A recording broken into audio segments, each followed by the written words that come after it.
رب يسر ولا تعسر وتمم بالخير وبك نستعين يا فتاح يا فتاح رب زدني علما رب زدني علما رب زدني علما. السلام علیکم ورحمۃ اللہ وبرکاتہ. دورہ قرآن 17ویں نشست میں آپ سب کو خوش آمدید. اللہ رب العالمین کے خصوصی فضل و کرم سے آج ہم انشاءاللہ پارہ نمبر 17 کا مطالعہ کر رہے ہوں گے. اور آج کے اس پارے کے اندر اللہ رب العالمین نے 2 صورتوں کو جمع کیا ہے، لیکن سورۃ الانبیاء دوسرا سورۃ الحج. تو ہم دونوں صورتوں کے اہم مضامین زیر بحث لائیں گے انشاءاللہ، اور اس میں سے اہم اسباق کو حاصل کرنے کی کوشش کریں گے اور اپنی پریکٹیکل لائف میں امپلیمنٹ کریں گے. سورۃ الانبیاء، اس کو انبیاء اس لیے کہتے ہیں کہ اس سورت کے اندر بہت سارے انبیاء کا تذکرہ ہے. اللہ رب العالمین محمد مصطفیٰ صلی اللہ علیہ وآلہ وسلم کو یاد دہانی اور تذکیر کر رہا ہے، کیونکہ مکے کے مشرکین بہت سارے انبیاء کا انکار کرتے تھے. محمد مصطفیٰ صلی اللہ علیہ وسلم کی بات کو بھی نہیں مانتے تھے کہ اگر آپ نبی ہیں تو آپ پر فرشتوں کا نزول ہونا چاہیے. اور اللہ کے رسول کی کتاب جب قرآن وہ پڑھتے تھے تو اس کو کہتے تھے جادو ہے. تو اس لیے یہاں بہت سارے انبیاء کا تذکرہ کیا گیا، اور اللہ کے رسول صلی اللہ علیہ وسلم کو ایک طرح سے تسلی دی گئی کہ آپ کی صرف مخالفت نہیں ہو رہی بلکہ آپ سے پہلے بھی لوگوں کی مخالفتیں ہوتی رہی. اتنے انبیاء میں نے بھیجے، فلاں نبی کے ساتھ یہ ہوا، فلاں کے ساتھ یہ ہوا، فلاں کے ساتھ یہ ہوا. تو یہ تذکیراً یاد دہانی کے لیے وہ اس کا تذکرہ ہے. ساتھ میں قیامت کے یہ لوگ انکار کرتے تھے، تو قیامت کے اس بات کے لیے اللہ رب العالمین عقلی دلائل دیتے ہیں، انفسی دلائل بھی دیتے ہیں. تو سورۃ الانبیاء کے اندر 112 آیات اور کوئی 7 کچھ رکوع ہے، اس پر یہ صورت مشتمل ہے. پھر سورۃ الحج ہے. سورۃ الحج کے اندر جو ہے حج کے احکام و مسائل بھی ہیں اور باقی چیزیں بھی ہیں. تو ہم ان دونوں صورتوں کو آج انشاءاللہ پڑھ رہے ہوں گے. یاد رکھیے گا پارہ نمبر 17 کا آغاز جو ہے ایک عظیم وارننگ سے ہو رہا ہے، اور وہ وارننگ بڑی خطرناک ہے. پوری انسانیت کو اللہ رب العالمین مخاطب کر کے کہتا ہے کہ اقترب للناس حسابهم وهم فی غفلۃ معرضون. لوگوں کا حساب قریب آ گیا ہے، حساب کا وقت قریب آ گیا ہے، اور لوگ کیا ہے؟ غفلت میں منہ موڑے ہوئے. یعنی حساب کا وقت بالکل سر پر ہے، مگر انسان دنیا کے کھیل تماشے میں مگن ہے. اور انسان کے سامنے جب بھی نصیحت کی جاتی ہے تو اس کا مذاق اڑاتا ہے. جب بھی کسی کلاس میں بیٹھتا ہے اور کلاس میں سنتا ہے کہ اللہ نے تو یہ فرمایا، قیامت نے تو آنا ہے، تو اس تھوڑی دیر کے لیے تو وہ جاگ جاتی ہیں، لیکن گھر میں جا کے پھر پرانی وہی عادتیں اور وہی روش اور وہی انداز، وہی لہجہ. یعنی ایک طرح سے انسان جو ہے وہ خواب خرگوش میں غفلت کی نیند سویا ہوا. تو قرآن کریم نے پارہ نمبر 17 کا آغاز میں ایک الٹیمیٹم دے دیا، یعنی ایک وارننگ دی، اور اس وارننگ سے اس کلام کا، اس پارے کا آغاز ہو رہا ہے کہ حساب کا وقت بہت زیادہ قریب ہے. یعنی جو لوگ زندہ دوبارہ زندہ کیے جانے کو نہیں مانتے ہیں، وہ کہتے ہیں کہ یار کیسے لوگ جو ہیں وہ دوبارہ زندہ ہوں گے. یا میرے اور آپ کے دل میں بھی کبھی کبھی یقین نہیں ہوتا نا، شک کی ایک لہر دوڑ رہی ہوتی ہے کہ یار کیسے میں دوبارہ زندہ ہوں گی، اور پھر قبر اور حشر اور قیامت. اور تو جن جن لوگوں کے دل میں کسی بھی طرح شک کی کوئی گنجائش ہے تو اس کی صفائی کی رعایت ہے. وارننگ دی جا رہی ہے کہ دیکھو قیامت کے دن جو ہے وہ بہت قریب ہے، ان قریب حساب کا دن آنے والا ہے. یعنی آپ دیکھیں نا، قرآن کریم نے قیامت کے دن کو گزرے ہوئے زمانے کے اعتبار سے قریب فرمایا، کیونکہ جتنے دن گزرتے جاتے ہیں تو آنے والا جو دن ہے وہ قریب ہوتا جاتا ہے. یعنی اس آیت کا خلاصہ یہ ہے کہ لوگوں نے دنیا میں جو بھی عمل کیے، اور ان کے بدنوں، ان کے جسموں، ان کے کھانے پینے کی چیزوں اور ان کے ملبوسات میں اور ان کی دیگر ضروریات پوری کرنے کے لیے اللہ رب العالمین نے انہیں جتنی بھی نعمتیں عطا کی ہیں، سب کا حساب کا وقت روز قیامت قریب آ گیا ہے. ہر چیز کا حساب ہوگا. وَمَن يَعْمَلْ مِثْقَالَ ذَرَّةٍ خَيْرًا يَرَهُ وَمَن يَعْمَلْ مِثْقَالَ ذَرَّةٍ شَرًّا يَرَهُ.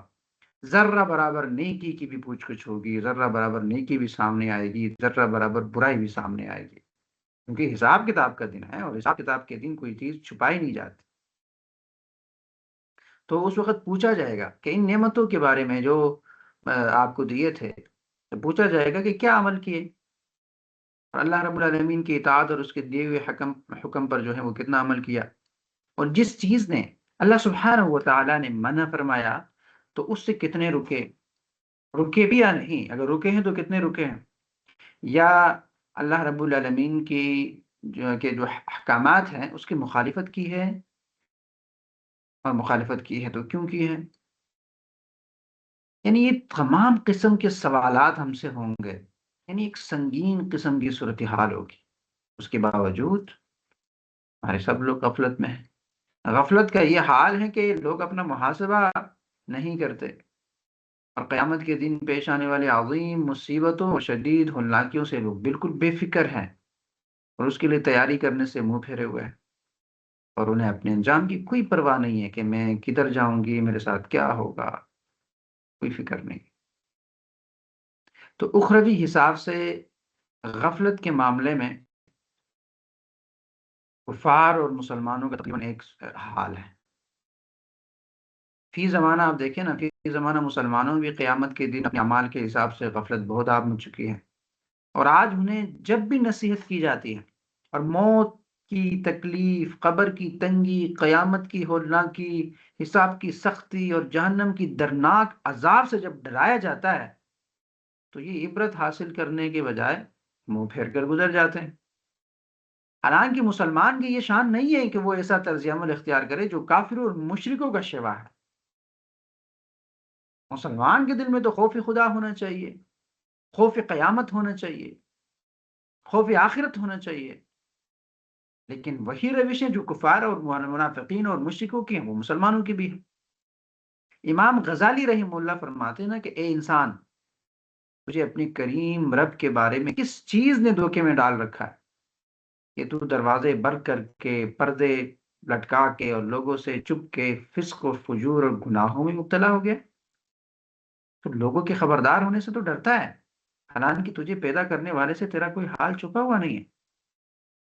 تو جب تیرے اعضاء تیرے خلاف گواہی دیں گے، یعنی جو کچھ تو لوگوں سے چھپ کر کرتا رہا وہ سب اگر ظاہر کر دیں گے تو اس وقت تو کیا کرے گا؟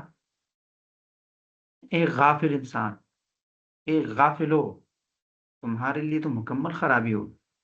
اللہ تعالیٰ نے تمہارے پاس محمد مصطفیٰ صلی اللہ علیہ وسلم کو بھیجا، اور آپ صلی اللہ علیہ وسلم پر روشن کتاب یعنی قرآن مجید نازل فرمائی، جس کے اندر ہر چیز کی تفصیل موجود ہے، اور تمہیں قیامت کے اوصاف کی خبر دے رہا ہے۔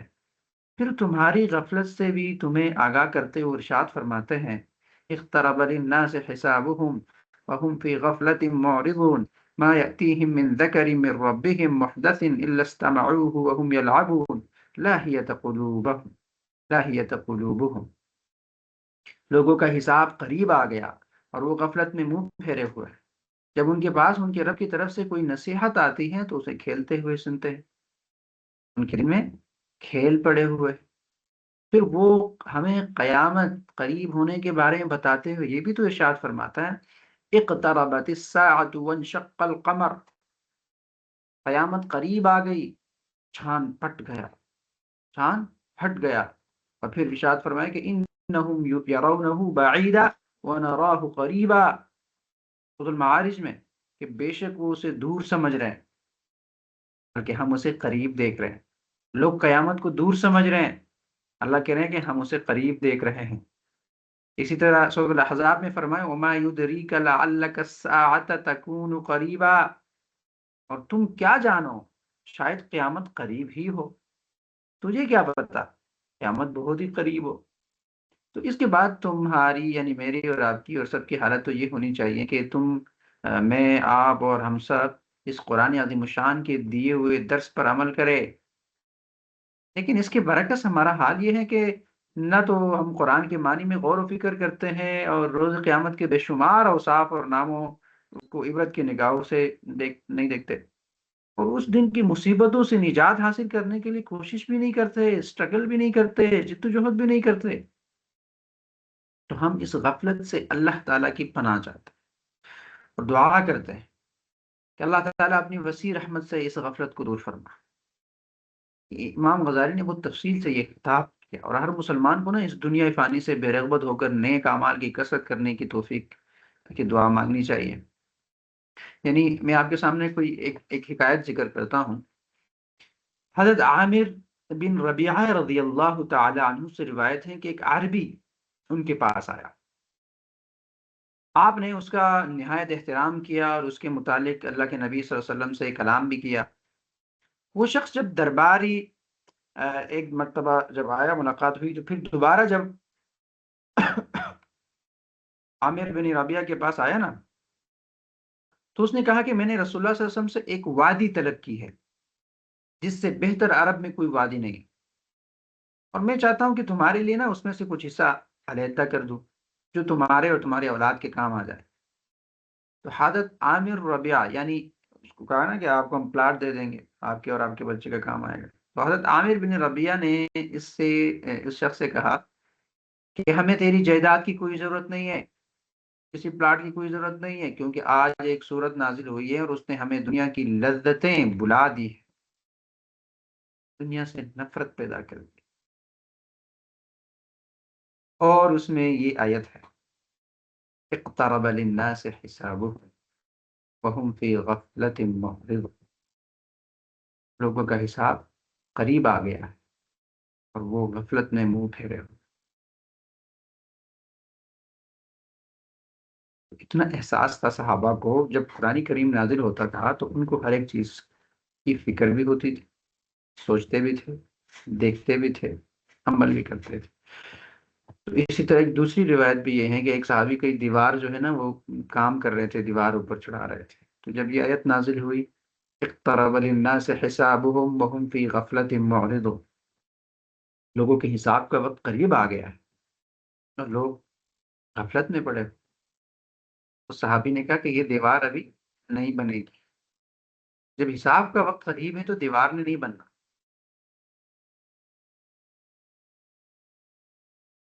تو یہ احساس تھا، فکر آخرت تھی۔ اللہ کے صحابہ آخرت سے ڈرتے تھے اور فکر تھی ان کو۔ ایک دفعہ ابوبکر صدیق رضی اللہ تعالیٰ عنہ راستے میں آ رہے ہیں، اپنی زبان کو نکالا ہے، کھینچ رہے ہیں، اپنے آپ کو تکلیف دے رہے ہیں۔ دوسری طرف سے عمر فاروق آ رہے ہیں، عمر فاروق نے ان کو پکڑ کے کہا، یا ابوبکر، کیا کر رہے ہیں آپ؟ ماذا تفعل؟ اپنی زبان کے ساتھ کیا کر رہے ہیں؟ زبان کو کیوں تکلیف دے رہے ہیں؟ ابوبکر نے جواب دیا کہ یہی تو ہے جس کی وجہ سے جہنم میں جائیں گے، یہی زبان ہے جو ہمیں ہلاک کرے گی۔ تو وہ صحابی جو اللہ کے رسول صلی اللہ علیہ وسلم کے سچے دوست، صدیق اکبر، عشرہ مبشرہ میں شامل، اللہ کے رسول نے جنت کی بشارت دی ہے، اس کے باوجود ان کو اتنی فکر ہے کہ یہی زبان تو ہے جس کی وجہ سے جہنم میں جائیں گے۔ یہ ان لوگوں کو فکر تھی، اللہ کا ڈر تھا، خوف تھا، احساس سے ذمہ داری بھی تھی اور احساس سے جواب دہی بھی تھی کہ جو کچھ کر رہا ہوں جواب دینا ہے، میں نے آگے بڑھنا ہے، قیامت نے آنا ہے، قیامت قریب ہے، قیامت قریب ہے۔ اور قرآن کریم کے اندر بار بار اللہ، لیکن قرآن کریم نے کہیں قیامت کا دن متعین نہیں کیا کہ کب قیامت آئے گی، لیکن یہ کہ قرآن کریم یہ واضح طور پر بتاتا ہے کہ قیامت قریب ہے۔ اب ایک تو میرے اور آپ کی روٹین ہے نا، دن ہے جو گزار رہے ہیں ہم، اور ہم کہہ رہے ہیں کروڑوں سال دنیا کے ہو گئے، یہ ہمارے حساب سے ہے، اور اللہ کا دن تو بہت بڑا ہے۔ اللہ کا دن شاید ادوار ہے، جس طرح میں نے آپ کو پچھلے سمجھایا تھا پچھلے بارے میں کنسپٹ کے 7 آسمان یہ 6 دن میں بنانے کا کیا مطلب ہے، وہ اصل میں 6 ادوار ہیں۔ اللہ کا دن ایک دور ہو سکتا ہے الگ، میرا اور آپ کا دن الگ ہے، کیونکہ کائنات کا کریٹر وہ ہے، وہ ٹائم اور اسپیس دونوں سے باہر ہے، ٹھیک ہے؟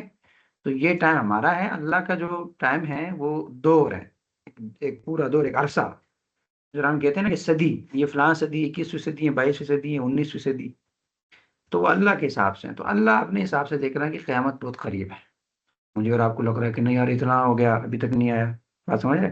اور اللہ کے رسول صلی اللہ علیہ وسلم نے قرب قیامت کے جتنے بھی نشانات بتائے نا، تقریباً ظاہر ہو چکے ہیں، تقریباً وہ ظاہر ہو چکے ہیں، اور آج کے اس درس کے اندر آپ پڑھیں گے نا کہ وہ وقت آئے گا کہ یاجوج و ماجوج کو بھی چھوڑ دیا جائے گا، وہ بھی نکل آئیں گے، اور چونکہ طاغوتی قوت تو بالکل تیار ہے، اور دجالی قوت تو اپنا کام کر رہی ہے، دجال قیامت کا شدید قسم کا انتظار ہو رہا ہے، اور فل فلیج تیاری بھی ہو رہی ہے۔ تو ہر انسان کا نا، انسان کو ذرا سوچنا چاہیے کہ ہر انسان کی اپنی ایک قیامت ہوتی ہے۔ آپ جب مر جائیں، یا آپ، ہم میں سے جتنے بھی ادھر بیٹھے ہوئے ہیں، زیادہ تر جو ہیں وہ قبر کے قریب ہے،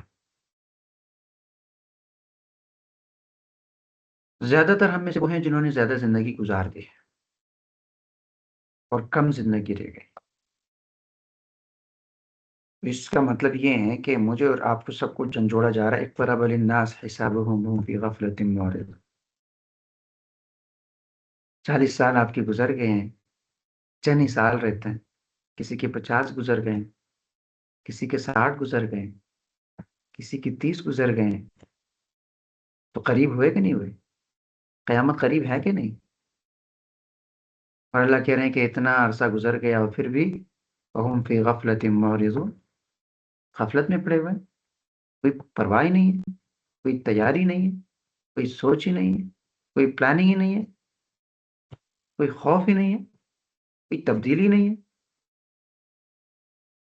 اللہ کہنا کہ لوگ غفلت میں ہیں اور کھیل رہے ہیں، لاہ و لعب میں مبتلا ہے۔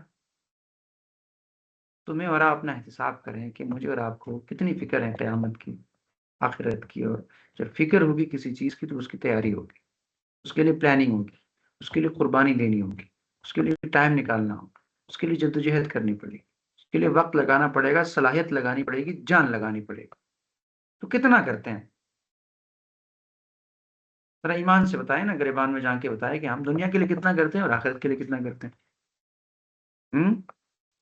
24 گھنٹے میں ہم 2 گھنٹے اللہ کے دین کو دیکھیں، ہمیں بڑا فخر ہوتا ہے، میں تو جو ہے نا وہ فلاں جگہ 2 گھنٹے میں کورس کر رہی ہوں، ہاں 2 گھنٹے میں در قرآن کو دیکھ رہی ہوں۔ بھائی اللہ پہ احسان جتاتے ہیں بھائی صاحب ہم، جدھر ہم نے جانا ہے نا 24 گھنٹے میں اس کے لیے 2 گھنٹے نکالے، تو اس پہ ہم بڑا احسان کرتے ہیں کہ یہ دیکھو اتنی مسائل میں یہ میں کر رہی ہوں، تو اس سے بڑا کام کیا ہو سکتا ہے؟ یعنی ایسا زمانہ آ گیا کہ لوگ اب اللہ کے دین کو اپنے مستقبل سنوارنے کے لیے اور اپنے مستقبل کی تیاری کرنے کے لیے جو وقت دیتے ہیں، اس کو بھی اللہ کے سامنے پیش کریں گے کہ یہ تمہیں آپ پہ احسان کر رہی ہوں۔ افسوس، نہیں وہ وہی آخری زمانہ ہے نا کہ لوگ دین سے اتنے دور ہو جائیں گے کہ دین کو سیکھنے کے لیے جو ٹائم اور صلاحیت لگائیں گے، اس کو بھی نا بڑا چڑھا کے پیش کریں، کسی پر کوئی احسان نہیں کر رہے ہیں، اور آپ اپنے اوپر احسان کریں۔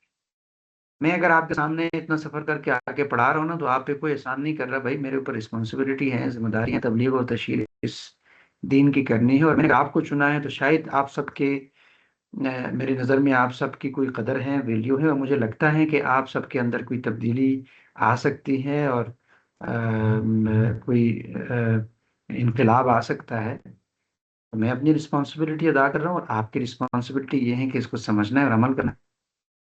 تو نہ آپ مجھ پہ احسان کر رہے ہیں، نہ میں آپ پہ احسان کر رہا ہوں، اور نہ آپ کسی اور پہ احسان کر رہے ہیں۔ تو تیاری تو ہم سب نے آخرت کی کرنی ہے نا، میں نے بھی ادھر جانا ہے، آپ نے بھی ادھر جانا ہے، کوئی کسی کی ہدایت کا ذریعہ اور وسیلہ بنتا ہے، ٹھیک ہے؟ تو احسان کوئی کسی پہ نہیں کرتا، لیکن ویژنری لوگ ہونا، فکری آخرت والے لوگ ہونا، ایسے لوگ ہو تو مزہ بھی آتا ہے، سیکھنے سکھانے کا شوق اور جذبہ رکھنے والے لوگ ہوں نا، تو پھر سکھانے میں مزہ آتا ہے، پھر انسان کو نہیں لگتا کہ یار میں اتنا لمبا سفر کر کے کیوں آ رہا ہوں، ہاں پھر انسان کو کسی چیز کی مشقت نہیں لگتی، پھر انسان کی رات کو بھی تیاری کرے، دن کو بھی کرے، پھر آپ کی فکر میں لگا رہے ہیں، کیوں؟ لوگ سیکھنے والے ہیں، تبدیل ہونے والے ہیں، انقلاب لانے والے ہیں انشاءاللہ۔ تو مقصد یہ تھا کہ ہم سب کو جاگنا چاہیے، اور یہ جو خواب غفلت میں اور خرگوش میں ہم ڈوبے ہوئے ہیں، اسی سے جگانے سے اس کتاب کا، اس پارے کا آغاز ہو رہا ہے، اور یہ ایک وارننگ، ایک خبردار، قیامت آنے والی ہے، اور قیامت بہت ہی قریب ہے۔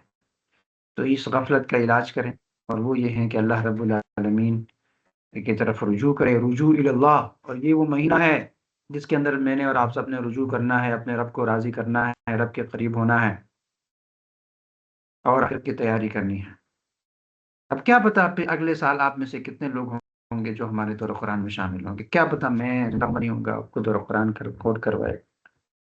تو یہ جو رمضان ہے اس کو غنیمت جانیں، اس رمضان میں اپنے آپ کو تبدیل کریں، اس رمضان میں رب سے ایک تعلق جوڑیں، اس رمضان میں آخرت کی تیاری کا پورا پلان بنائیں۔ آپ کا یہ والا رمضان اگلے 11 مہینے کی تیاری کا ذریعہ بننا چاہیے۔ ایسی ٹریننگ لیں، ایسے اپنے آپ کو تیار کرے اس رمضان میں کہ اگلے 11 مہینے پہ اسی طرح گزرے۔ ایسا نہ ہو کہ جیسے ہی رمضان گزرے عید کے دن ہم جو ہے وہ سب کچھ کر دے، یعنی 1 مہینہ جو ہم نے عبادات کی تھی، جو نیکیاں کی تھی، جو اللہ کو راضی کرنے کی کوشش کی تھی، بدعات رسومات اور یہ ساری چیزیں رسم و رواج چھوڑا تھا، عید کے دن ہی دوبارہ وہی نافرمانی سے اس کا آغاز کریں، کیا فائدہ ہو؟ یعنی اگر ہمیں غفلت میں ہم نہیں ہیں، قیامت کی ہمیں فکر ہے، تو 30 دن اللہ ٹریننگ دے رہا ہے، 30 دن اللہ کو یاد کر رہے ہیں، اور عید کے دن پھر وہی نافرمانی، وہی بغاوت، وہی سرکشی۔ کیسی ٹریننگ ہے 30 دن کی، وہ ایک دن میں ختم ہو جاتی ہے۔ یہ کیسا رمضان تھا اور کیسا روزہ تھا اور کسی لیے تھا، اور یہ کیسا تقویٰ تھا جو اس رمضان سے ہم نے حاصل کیا کہ عید کے دن ہم سب باغی ہو جاتے ہیں بھائی، ہر جگہ نافرمانی آپ کو نظر آئیں گی۔ اب عجیب صورتحال ہے کہ یہ 30 دن کا خدا کوئی اور تھا اور عید کے دن کا خدا کوئی اور ہے، کہ 30 دن تو اس کی فرمانبرداری کی جا رہی تھی، اور 31ویں دن عید کے دن جو نافرمانی شروع ہو گئی، اور اس کے بعد تو پھر نافرمانی ہے۔ یعنی کتنے لوگ ہیں جو عید کے دن صبح کی نماز پڑھتے ہیں؟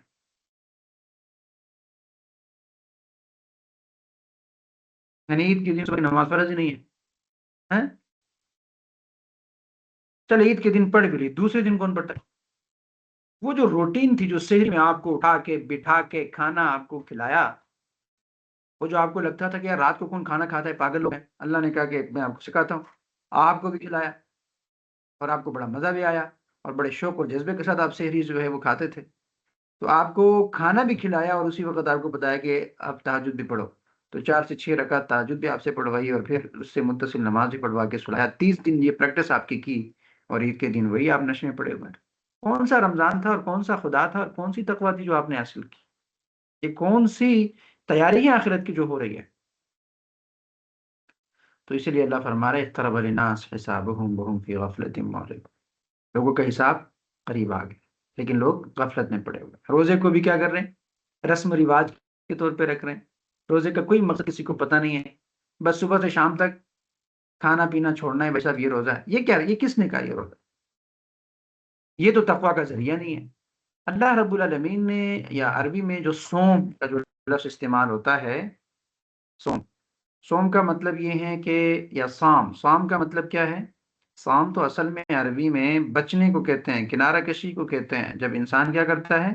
کنارہ کشی کرتا ہے تو اس کے لیے سام کا لفظ استعمال ہوتا ہے۔ اب ہم میں سے کتنے لوگ ہیں جو رمضان کے اندر صرف کھانے پینے سے کنارہ کشی کرتے ہیں؟ اللہ رب العالمین، یہ تو ایک طریقہ ہے ظاہری، دیکھیں روزہ کیا ہے، اس کا ظاہری طریقہ کیا ہے؟ ظاہری طریقہ کار یہ ہے کہ صبح سے شام تک کھانا پینا اور جماعت ترک کرو، یہ ظاہری شکل و صورت ہے، یہ ظاہری طریقہ کار ہے، مقصد اس کا یہ بالکل نہیں ہے۔ مقصد رمضان کا ہے کنارہ کشی کرنا، ترک کرنا۔ کس چیز سے کنارہ کشی کرنا، کس چیز کو ترک کرنا؟ صبح سے شام تک ہر ناپسندیدہ چیز، ہر ناپسندیدہ بات، برے کردار، برے اخلاق، نافرمانی، سرکشی، بغاوت اور دنیا کی بیرا روی، ان تمام چیزوں سے کنارہ کشی کرنا اور ان تمام چیزوں کو ترک کرنے کا نام روزہ ہے۔ ہم میں سے کون ہے جو اس طرح کا روزہ رکھتا ہے؟ ہم تو صرف منہ کو تالا لگا دیتے ہیں، کہتے ہیں کہ جی یہی روزہ ہے۔ اسی لیے اللہ کے رسول کے حدیث میں دیکھیں نا، اللہ کے رسول نے کہا آپ اگر رمضان کے اندر جھوٹ پر عمل کرنا نہیں چھوڑتے تو اللہ کو آپ کی اس روزے کی کوئی ضرورت نہیں ہے۔ من لم یدع قول الزور، جو جھوٹی گواہی دینا اور جھوٹ بولنا نہیں چھوڑتا تو اس کے لیے اس روزے کی کوئی ضرورت نہیں ہے۔ دوسری جگہ اللہ کے رسول نے فرمایا نا کہ بہت سارے ایسے لوگ ہیں جن کو صرف بھوک اور پیاس کے علاوہ کچھ نہیں ملتا۔ کیا مطلب ہے اس کا؟ یہی تو مطلب ہے نا کہ صبح سے شام تک اپنے آپ کو بھوکا اور پیاسا رکھتے ہیں، غیبت ہم کرتے ہیں، چغلی ہم کرتے ہیں، افراتفری ہم پھیلاتے ہیں، دوسرے کے پیچھے بہتانے ہم لگاتے ہیں، اور نفرتیں ہم پیدا کرتے ہیں۔ نہ ہمارے آنکھوں کا روزہ، نہ کان کا روزہ، نہ زبان کا روزہ، اور نہ باقی جسم کا روزہ، پھر ہم کہتے ہیں کہ یہ تو بڑی روزہ دار، مجھے تو تقویٰ ملے گی۔ اللہ نے قرآن میں فرمایا کتب علیکم الصیام کما کتب علی الذین من قبلکم لعلکم تتقون۔ اس روزے کا نتیجہ کیا ملے گا آپ کو؟ یہ ملے گا کہ آپ کے اندر تقویٰ آ جائے گی۔ تو کتنے لوگوں میں تقویٰ آ رہا ہے؟ نہیں آ رہا، کیوں؟ اس لیے کہ روزہ رکھ ہی نہیں رہے، تو روزے کا مقصد ہی غلط سمجھ لیا ہے۔ تو لہٰذا یہ ابھی یہ بھی اہم موضوع ہیں، چونکہ ٹائم کم ہوتا ہے۔ آ، اصل بات میں یہ کر رہا ہوں کہ ہمیں غفلت سے جاگنا چاہیے، آخرت کی تیاری کرنی چاہیے، اور اس پارے کا آغاز جو ہے وہ خطرناک دھمکی سے ہو رہا ہے۔ تو وارننگ ہے، اقترب للناس حسابهم وهم في غفلة معرضون، اب قریب ہے، غفلت سے جاگ جاؤ۔ اس کے بعد پھر ابراہیم علیہ السلام کی توحید کا تذکرہ ہے کہ ابراہیم علیہ السلام اللہ رب العالمین کی توحید کے لیے لڑے، فرعون سے اور فرعون کی قوم سے، پھر نمرود سے، ابراہیم علیہ السلام نمرود سے۔ یہ واقعہ ایسا ہے کہ ابراہیم علیہ السلام نے ایک دن کہا وَبِاللَّهِ لَأَكِيدَنَّ أَصْنَامَكُمْ بَعْدَ أَن تُوَلُّوا مُدْبِرِينَ، اپنی قوم سے فرمایا کہ مجھے اللہ کی قسم میں تمہاری بتوں کے ساتھ ضرور کچھ کروں گا۔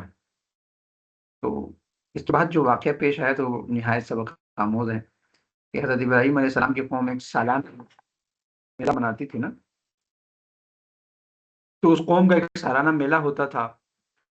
اس دن سب لوگ شہر سے باہر جنگل کی طرف نکل جاتے تھے، دن بھر کھیل کود، تفریح اور مختلف مشاغل میں مصروف رہتے۔ واپسی پر وہ اپنے بت خانے یعنی مندر میں آتے، بتوں کی پوجا کرتے اور پھر اپنے گھروں کو چلے جاتے۔ ایک مرتبہ حضرت ابراہیم علیہ السلام نے اپنی قوم کے لوگوں سے بتوں کے بارے میں گفتگو کی اور مناظرہ کیا۔ انہوں نے آپ کو دعوت دی کہ آپ اپنی یعنی آپ بھی ہمارے میلے میں جائیں۔ انہوں نے کیا کیا؟ ابراہیم علیہ السلام کو دعوت دی کہ آپ بھی ہمارے میلے میں چلے جائیں اور دیکھیں کہ ہمارے دین میں کتنی خوشی اور رونق ہے۔ جب میلے کا دن آیا تو حضرت ابراہیم علیہ السلام نے جانے سے انکار کیا اور ایک عذر پیش کیا، جبکہ باقی سارے لوگ میلے کے لیے روانہ ہو گئے۔ تو جب کچھ کمزور اور پیچھے رہ جانے والے لوگ گزر رہے تھے تو حضرت ابراہیم علیہ السلام نے فرمایا میں تمہارے بتوں کا کچھ نہ کچھ کروں گا۔ تو بعض لوگوں نے یہ بات سن بھی لی۔ جب سب لوگ چلے گئے تو حضرت ابراہیم علیہ السلام بت خانے میں داخل ہوئے۔ وہاں جا کر آپ نے تمام چھوٹے بتوں کو توڑ کر ٹکڑے ٹکڑے کر دیا، لیکن ایک بڑے بت کو نہیں توڑا، اور جس کلہاڑی سے باقی کو توڑا تھا اس کلہاڑے کو اس کے کندھے پر رکھ دیا، اس بڑے والے کے کندھے پر رکھ دیا۔ تو اس کام کے پیچھے حکمت تھی، بڑی حکمت تھی۔ یعنی حضرت ابراہیم علیہ السلام چاہتے تھے کہ لوگ سوچیں اگر یہ بڑا بت واقعی طاقت رکھتا ہے تو اس نے باقی بتوں کو کیوں نہیں بچایا، اور اگر یہ کچھ نہیں کر سکتا تو یہ خدا کیسے ہو سکتا ہے۔ تو پھر لوگ حضرت ابراہیم علیہ السلام سے سوال کریں گے تاکہ انہیں سچ بیان کرنے اور دلیل دینے کا موقع مل جائے۔ تو ایسا ہوا کہ جب شام کو لوگ واپس آئے اور بت خانے میں پہنچے تو انہوں نے دیکھا کہ ان کے معبود تو ٹوٹے پڑے ہوئے ہیں، ٹکڑے ٹکڑے پڑے ہوئے ہیں۔ تو وہ بہت غصے میں آئے اور وہ کہنے لگے کہ یہ کس نے ہمارے خداؤں کے ساتھ یہ سلوک کیا ہے، یقیناً وہ بہت بڑا ظالم ہے۔ تو کچھ لوگوں نے کہا ہم نے ایک نوجوان کو ان بتوں کے خلاف بات کرتے ہوئے سنا تھا جسے ابراہیم کہا جاتا ہے، غالباً اسی نے یہ کام کیا ہے۔ تو جب یہ خبر بادشاہ یعنی نمرود کو اور اس کے درباریوں تک پہنچی تو انہوں نے حکم دیا کہ ابراہیم کو لوگوں کے سامنے پیش کیا جائے تاکہ گواہی لی جائے اور اس کے خلاف سخت ترین کارروائی کی جا سکے۔ چنانچہ حضرت ابراہیم علیہ السلام کو بلایا گیا اور پوچھا گیا اے ابراہیم، کیا تو نے ہمارے معبودوں کے ساتھ یہ کیا ہے؟ تو حضرت ابراہیم علیہ السلام نے سیدھا جواب دینے کے بجائے نہایت حکمت اور انداز مناظرہ اختیار کیا اور فرمایا کہ بلکہ یہ کام تو ان کے بڑے نے کیا ہوگا، اس کے کندھے پر کلہاڑا بھی موجود ہے، تو تم انہی سے پوچھ لو اگر یہ بول سکتا ہے، اگر یہ بول سکتے ہیں تو ان سے پوچھ رہے، مجھ سے کیوں پوچھ رہے ہیں؟ تو اس جواب کا مقصد اصل میں یہ تھا کہ قوم خود سوچنے پر مجبور ہو جائے کہ جو بت بول بھی نہیں سکتے، جو اپنا دفاع بھی نہیں کر سکتے، وہ خدا کیسے ہو سکتے ہیں، وہ معبود کیسے ہو سکتے ہیں، وہ مشکل کشا کیسے ہو سکتے ہیں۔ تو جب قوم نے یہ بات سنی تو وہ کچھ لیکن سوچ میں پڑ گئے اور ان کے دلوں نے گواہی دی کہ واقعی ہم غلطی پر ہیں، تو انہوں نے آپس میں کہا بے شک تم خود ہی ظالم ہو، تو ایسے بے بس اور مجبور چیزوں کو خدا مانتے ہیں، جو اپنے کندھے سے کھاڑا بھی نہ ہٹا سکے، وہ تمہیں کیا فائدہ دے سکتے؟ لیکن ہوا کیا؟ وہ یہ کہ یہ صرف میں دل کے اندر یہ حق آ گیا نا، تو دل میں حق مان لینا کافی نہیں ہوتا، جب تک انسان زبان سے اس کا اقرار نہ کرے اور اپنی روش نہ بدلے۔ تو اسی لیے کچھ دیر سوچنے کے بعد وہ اپنی ضد اور ہٹ درمی کی طرف لوٹ گئے۔ قرآن کہتا ہے کہ پھر وہ الٹے اپنے سروں پر پھر گئے، پھر انہوں نے حق کو جان لینے کے باوجود اسے قبول نہیں کیا، اور وہ کہنے لگے تمہیں خوب معلوم ہے کہ یہ بت بولتے نہیں ہیں۔ ابراہیم علیہ السلام کو کیا کہہ رہے ہیں؟ وہ کہہ رہے ہیں کہ تمہیں خوب معلوم ہے کہ یہ بت تو بولتے نہیں ہیں، پھر تم ہمیں ان سے پوچھنے کا کیوں کہتے ہیں؟ یہ دراصل ان کی ہٹ درمی تھی، کیونکہ وہ سچ سمجھ گئے تھے مگر ماننے کو تیار نہیں تھے۔ تو یہاں سے ہمیں کیا سبق ملتا ہے کہ دیکھیں، حق بات کبھی بھی ایک سادہ سوال سے بھی واضح ہو جاتی ہے۔ شرک اور باطل کی بنیاد ہمیشہ کمزور ہوتی ہے، جس طرح قرآن نے پچھلے آیات میں کہا نا، پچھلے پارے میں، کہ باطل کیا ہے؟ یہ تو جاگ کی طرح ہے، سمندر کے اوپر جو جاگ ہوتی ہے وہ تو ختم ہو جاتی ہے۔ تو شرک اور باطل یہ اس کی بنیادیں بہت ویک ہوتی ہیں، بہت کمزور۔ جتنے بھی لوگ آج کل کے دنیا میں شرک کرتے ہیں ان کو آپ پکڑے، کوئی بنیاد نہیں ہوتی ان کی، بس آئے شائے ہائے ہوتی ہے، آئے شائے ہائے پہ لوگ شرک کرنے لگے ہیں بھائی صاحب۔ تو شرک اور کفر اس کی بنیاد بہت ہی کمزور ہوتی ہے۔ اسی طرح کیا بات کر رہے تھے ہم؟ ہاں، تو اسی طرح دوسری بات یہ کہ جب بعض لوگ حق کو پہچان لیتے ہیں مگر انہیں اپنی ضد، ہٹ درمی، مفاد یا معاشرتی دباؤ کی وجہ سے وہ حق کو قبول نہیں کرتے۔ اب بہت ساری چیزیں آپ کو بھی اس دور قرآن کے اندر پتہ چلے گی، حق آپ کو پتہ چلے گا، لیکن یا تو کسی اور فرقے کی وجہ سے آپ عمل نہیں کر پائیں گے۔ میرے فرقے میں تو یہ نہیں ہے، کیونکہ فرقے نے آپ کو جنت میں لے کے چلنا ہے نا، کیونکہ ہم تو فرقے کے پیچھے ہی بھاگ رہے ہیں، تو اس وجہ سے شاید آپ عمل نہ کر سکے۔ کچھ یہ ہوگا یار یہ معاشرے میں لوگ مجھے کیا کہیں گے، میں اگر اپنی بیٹی کی شادی ایسے کروں گی تو وہ فلاں جو میرا رشتہ دار ہے وہ کیا ہے؟ تو جو سوسائٹی کا جو پریشر ہے اس کی وجہ سے ہم حق کو قبول نہیں کریں گے۔ تو کچھ لوگ ایسے ہوتے ہیں جس طرح یہ تھے کہ مفاد اور معاشرتی دباؤ کی وجہ سے حق کو قبول نہیں کیا، تو میں اور آپ وہ بنیں گے یا اللہ کے صحابہ کی طرح بنیں گے؟ یا اسی طرح آخرت سے غافل ہوں گے؟ اقترب للناس حسابهم، آج کے پارے کا آغاز تو دھمکی سے ہو رہا ہے، وارننگ سے ہو رہا ہے کہ بھول گئے ہو نا، آخرت کو بھول گئے ہو، تبھی تو منمانی کر رہے ہو، تبھی تو پریشر میں آ رہے ہو، تبھی تو سوسائٹی کے پریشر کو بھی لے رہے ہو، رشتہ داروں کے پریشر کو بھی لے رہے ہو، اللہ کا پریشر بھول گئے ہو۔ خوف خدا نام کی چیز ہی نہیں ہے، ہر کام اللہ کے خلاف ہو رہا ہے۔ تو میں نے اور آپ نے اس سے سبق لینا ہے، یعنی حضرت ابراہیم علیہ السلام نے پھر آگے کیا کہا؟ وَقَالُوا حَرِّقُوا وَانصُرُوا آلِهَتَكُمْ إِن كُنتُمْ فَاعِلِينَ۔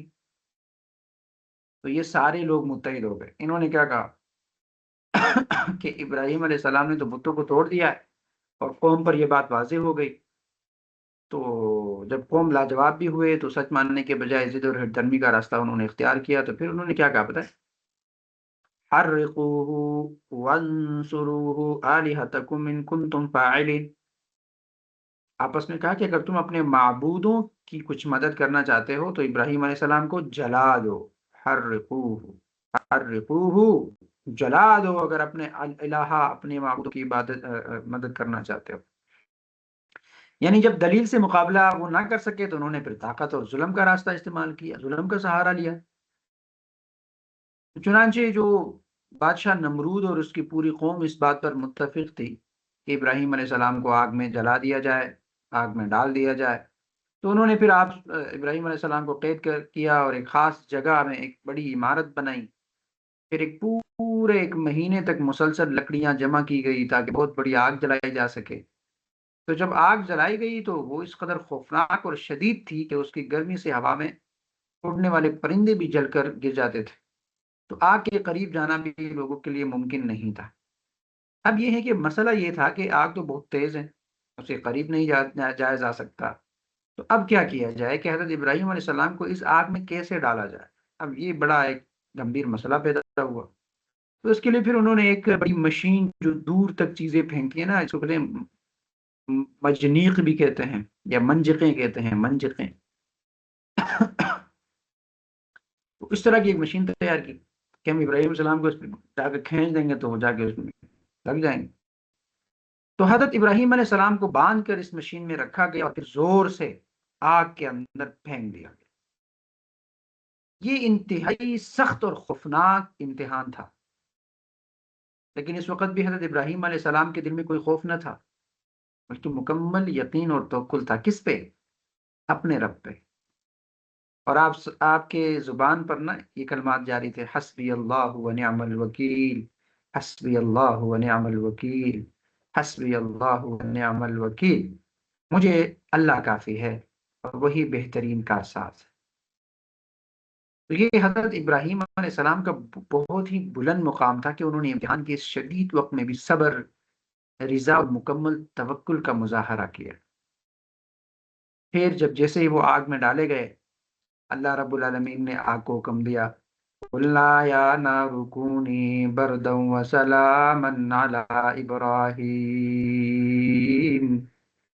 ہم نے آگ کو کہا کہ ابراہیم آ رہا ہے، اس کے لیے سلامتی والا بن جاؤ۔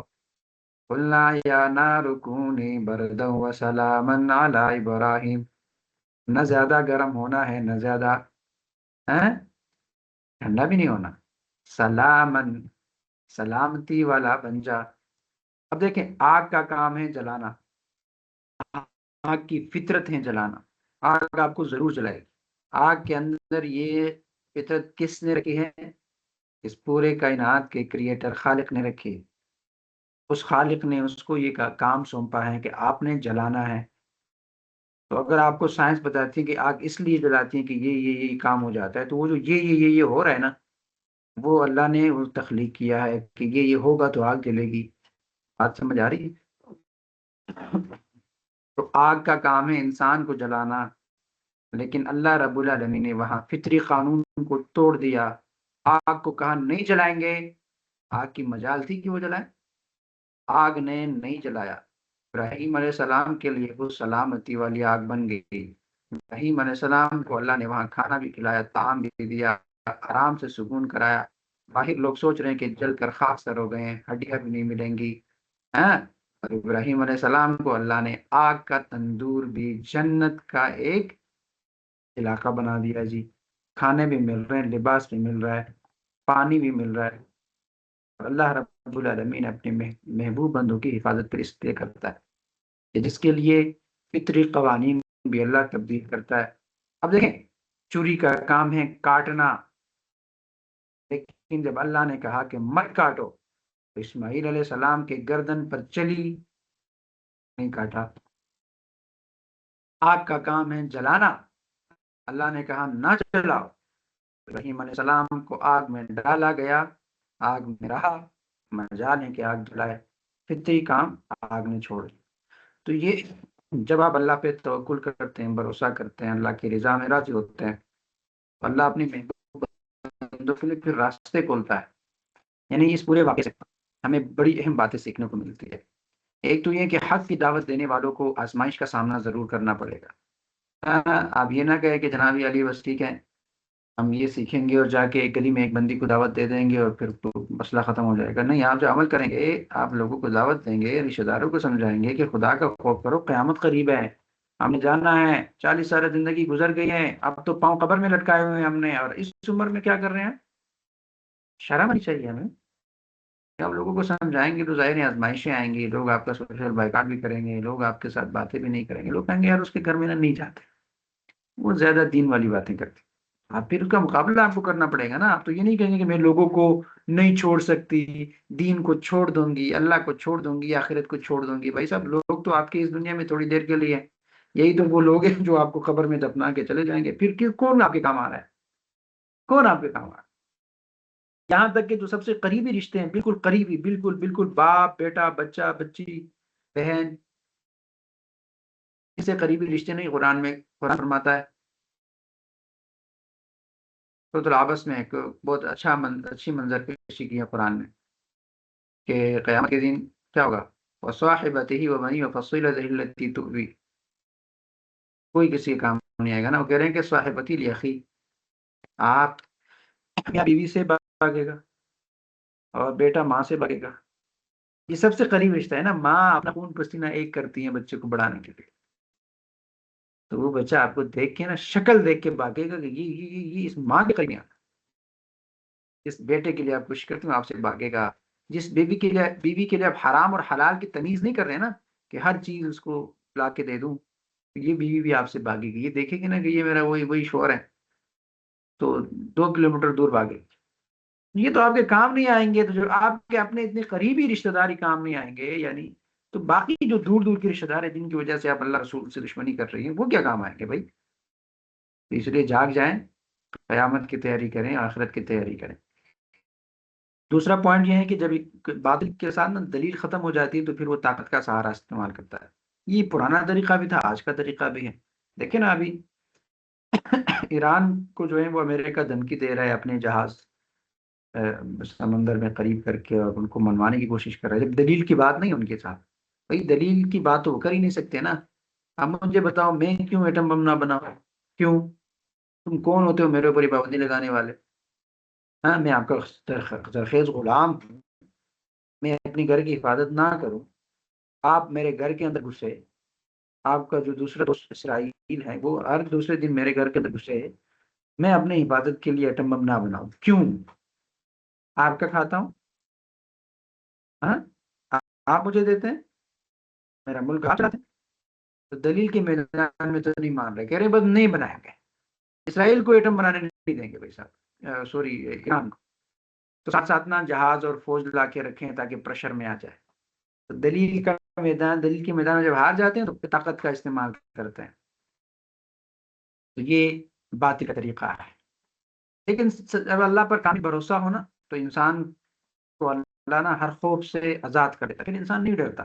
پوری دنیا امریکہ سے ڈرتی ہے کہ سپر پاور ہے. ایران کے پاس کچھ نہیں ہے، اللہ کا توکل ہے. وہ کھڑا ہے، وہ کہتا ہے نا نہیں ڈروں گا، غلامی نہیں کروں گا، ہاں؟ اپنی خود مختاری پہ کوئی سمجھوتا نہیں کروں، کھڑا ہوں. آئیے دیکھتے ہیں.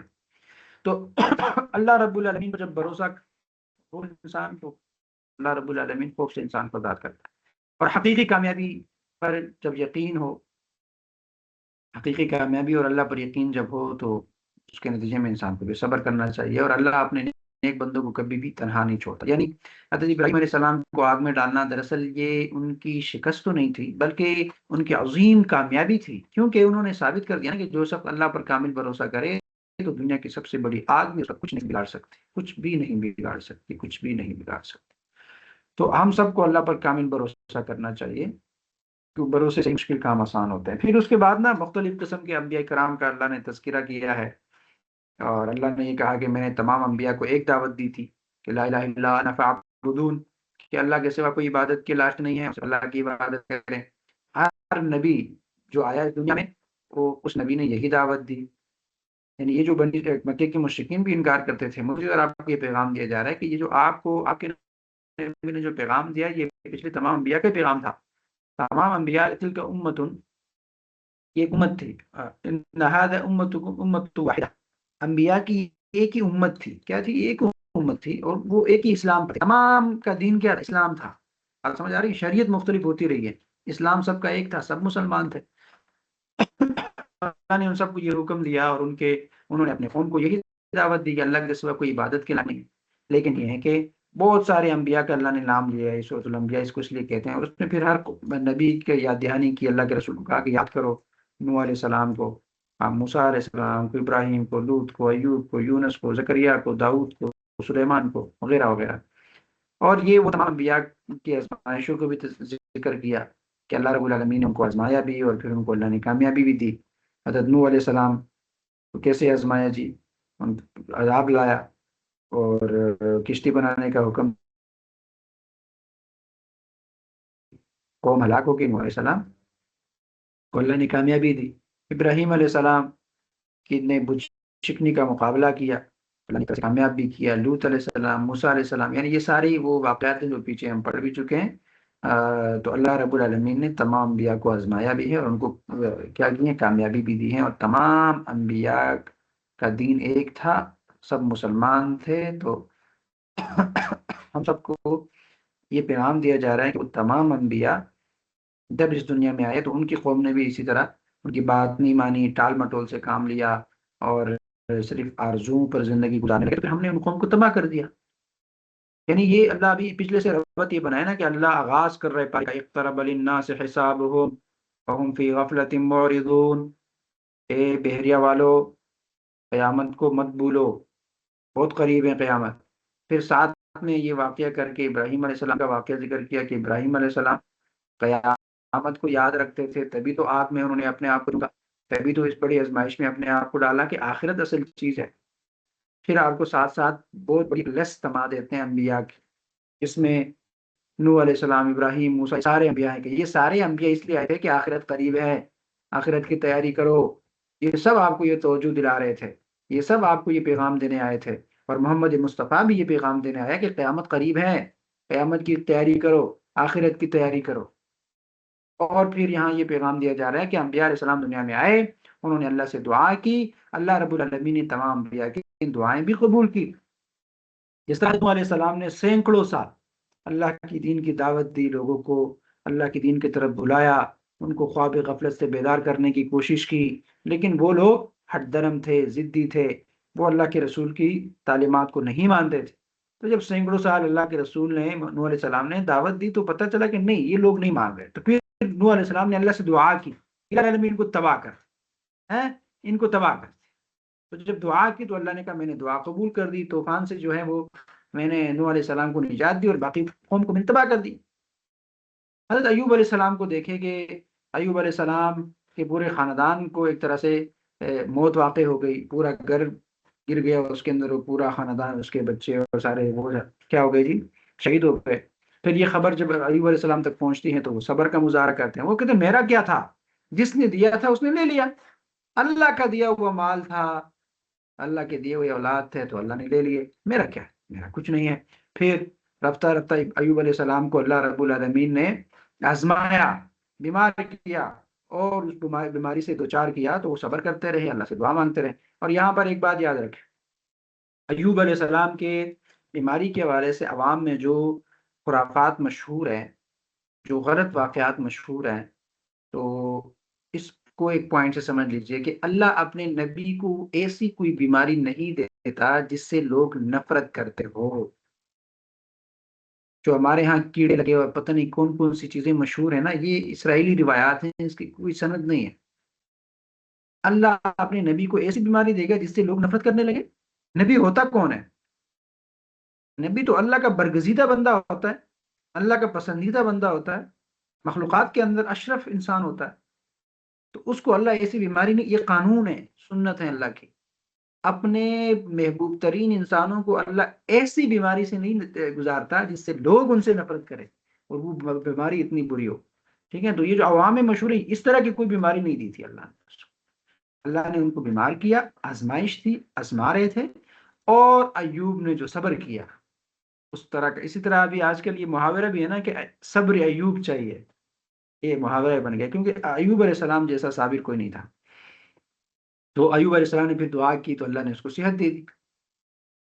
اسی طرح پھر زکریا علیہ السلام کی دعا ہم نے کل پڑھی تھی کہ وہ بڑھاپے میں پہنچ گئے، 75-80 سال کے ہو گئے، اور بیوی اس کی 70 سال کی تھی، تو اس نے کہا اللہ مجھے بچہ چاہیے، لیکن میری بیوی بانجھ ہے اور میری عمر، میری ہڈیاں بھی کمزور ہیں۔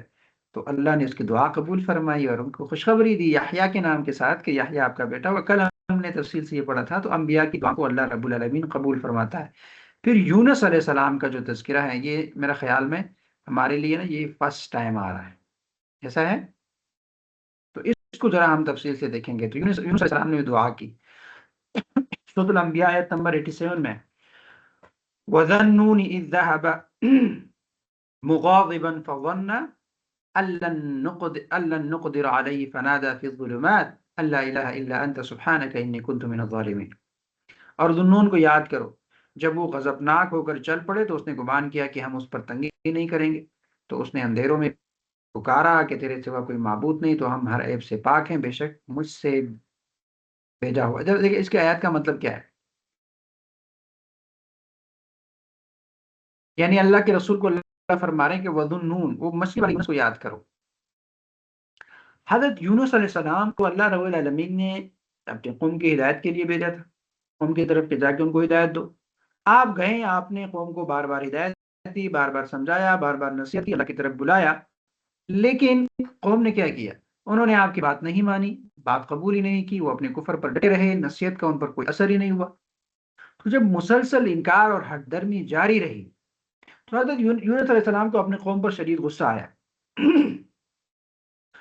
تو آپ وہاں سے چلے گئے، قوم کو چھوڑ کے چلے گئے۔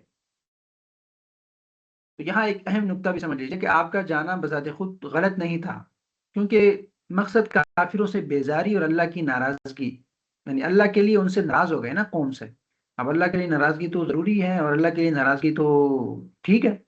اللہ کے رسول بھی فرماتے ہیں نا کہ من احب للہ و ابغض للہ، جس نے اللہ کے لیے محبت کی، جس نے اللہ کے لیے نفرت کی، اور جس نے اللہ کے لیے دیا، فقد استکمل الایمان، اس کا ایمان کمپلیٹ ہو گیا۔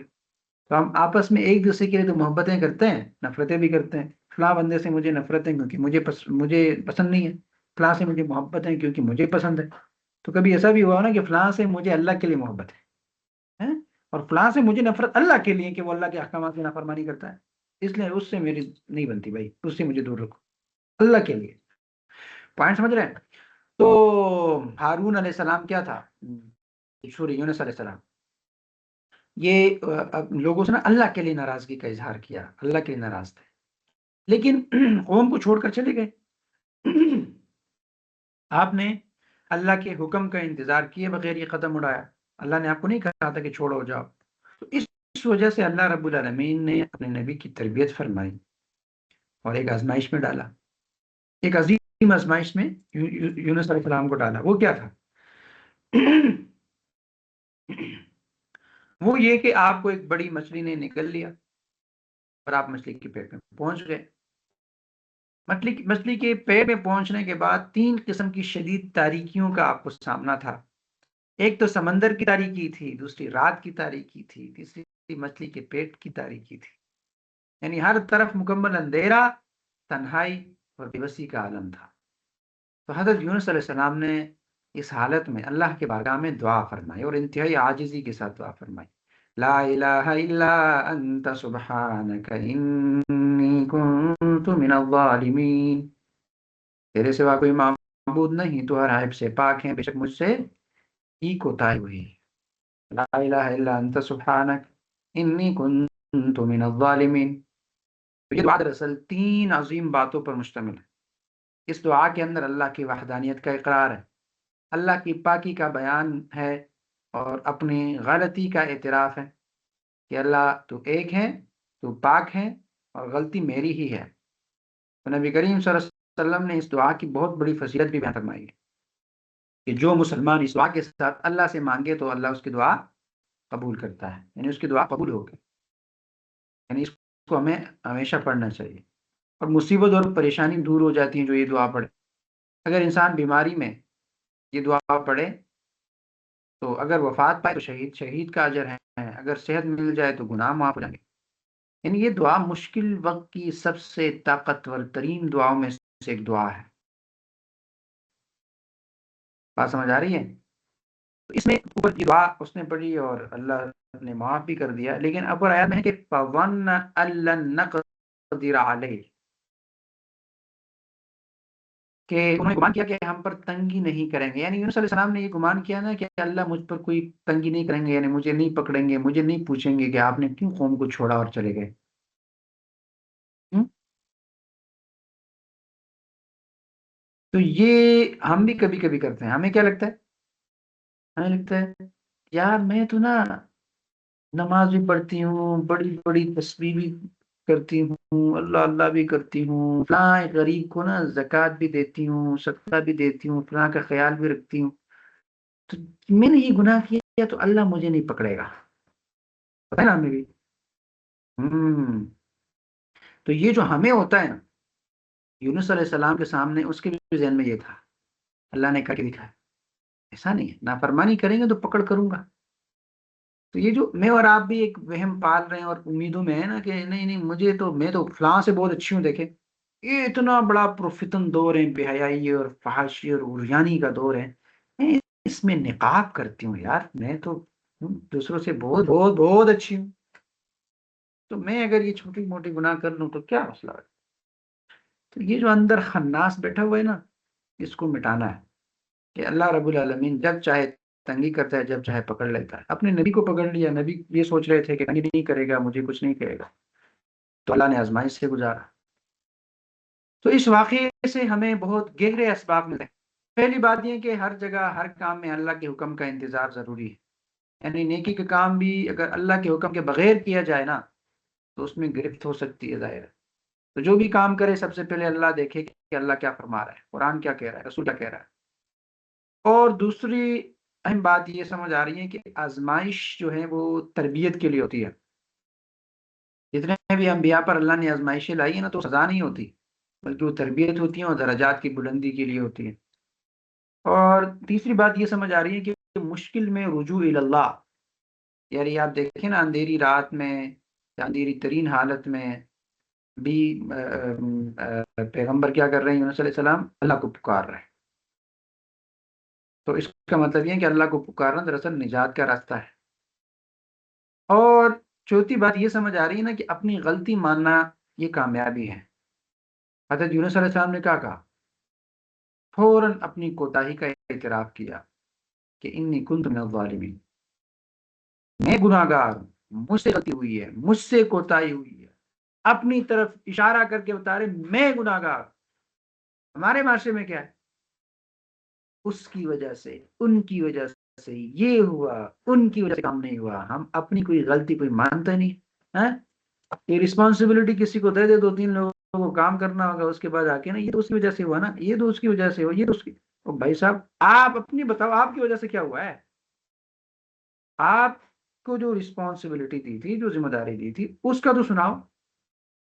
تو ایک ناکام ترین انسان کیا کرے گا؟ ناکام ترین انسان، یہ سائیکالوجی سمجھ لیجیے گا، ناکام ترین انسان ہمیشہ دوسروں پر انگلی اٹھائے گا کہ اس کی وجہ سے، اس نے یہ کبھی اپنی غلطی نہیں مانے گا۔ اور یہ انسان کی فطرت ہے کہ انسان جب بھی، انسان کی نا داخلی یا خارجی کچھ عوامل ایسے ہوتے ہیں جس کی وجہ سے انسان سے غلطی ہو جاتی ہے، تو جب بھی انسان سے غلطی ہو تو انسان پھر تھرڈ پارٹی کو انوالو کرنا چاہتا ہے، اس نے کیا، اس کی وجہ سے، یہ نہ کرتا تو یہ ٹھیک ہو جاتا، یہ اگر یہ نہیں کرتی تو یہ ٹھیک ہو جاتا۔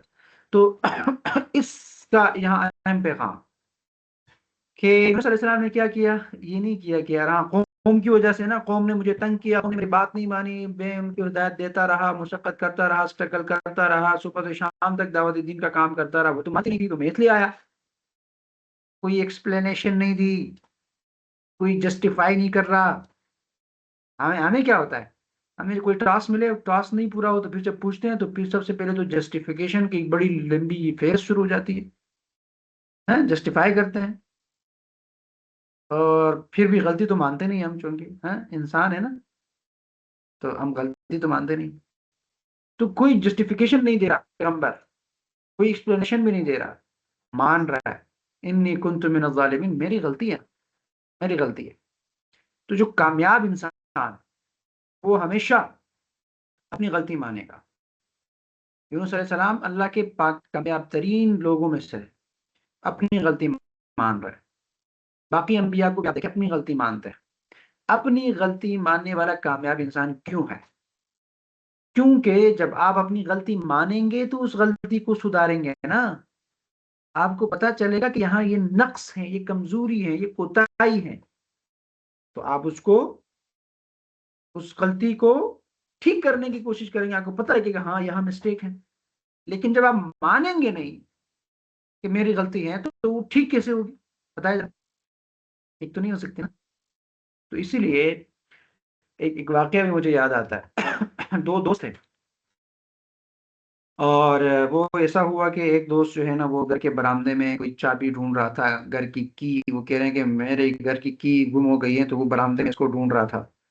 وہ دوسرا دوست آیا، اس نے پوچھا کیا کر رہے ہیں؟ اس نے کہا یہی مسئلہ ہے، چابی گم ہو گئی تھی، اس کو ڈھونڈ رہا ہوں۔ تو اس نے کہا چلے میں بھی آپ کے ساتھ ڈھونڈتا ہوں۔ تو وہ برآمدے میں ادھر ادھر ادھر ادھر کافی دیر تک وہ ڈھونڈتے رہے، تو وہ چابی ان کو نہیں ملی۔ تو وہ جو دوسرا دوست آیا تھا اس نے پوچھا کہ بھائی یہ بتاؤ تو صحیح کہ یہ چابی آپ سے گم کہاں ہوئی ہے؟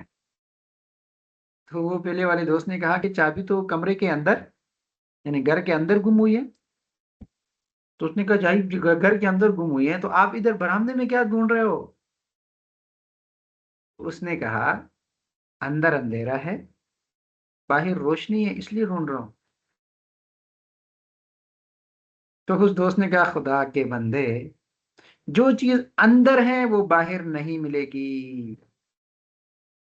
تو آپ کو میں یہ کہہ رہا ہوں نا، ادھر جو چیز ادھر ہے نا، اندر اندر جو غلطی آپ کے اندر ہے وہ کسی اور میں نہیں ملے گی۔ تو یہ والا کام چھوڑ دو کہ سر اس کی وجہ سے، اس کی وجہ سے، ان کی وجہ سے، اس چیز کو چھوڑو، اپنی غلطی مانو میری وجہ سے۔ آئی ایم رسپانسبل، میں رسپانسبل تھا، میری ذمہ داری تھی، میں لیڈر تھا، میں رہنما تھا، میری کوتاہی ہوئی۔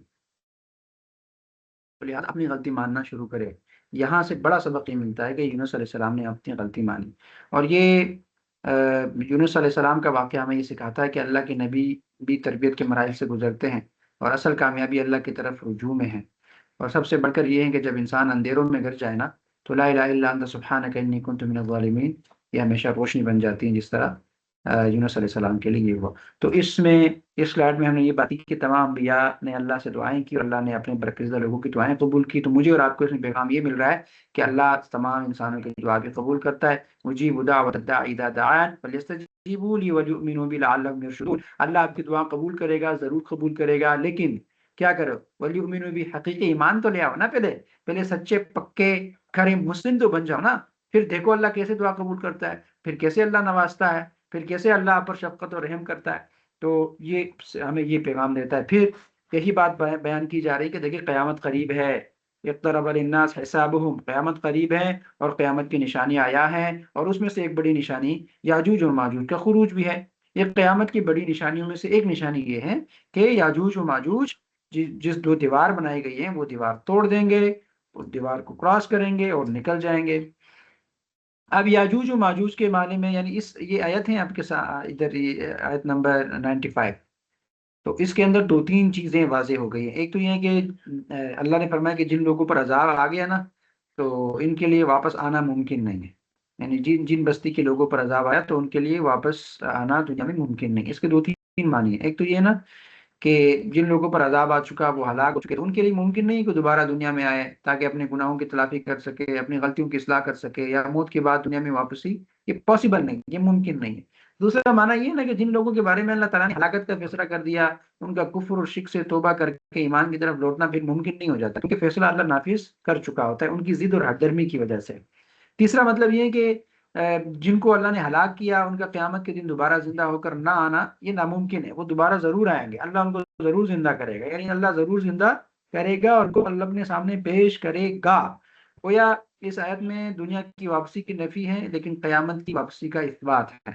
اس لیے میں اس کو جوڑ رہا ہوں آپ کی پہلی آیت کے ساتھ، اقترب للناس حسابہم، قیامت قریب ہے۔ ادھر بتایا جا رہا ہے کہ قیامت ہو کے رہے گی، قیامت ہو کے رہے گی، آپ مریں گے، قبر میں آپ کو دفنائیں گے، پھر میں آپ کو زندہ کروں گا، پھر اٹھاؤں گا قیامت کے دن، پھر پوچھوں گا آپ سے، حساب کتاب کروں گا، اور وہی میں کہوں گا کہ میں نے آپ کو بتایا تھا دنیا کے اندر کہ وقت قیامت قریب ہے، اور آج میں دکھا رہا ہوں کہ یہ میرے سامنے آپ کھڑے ہیں۔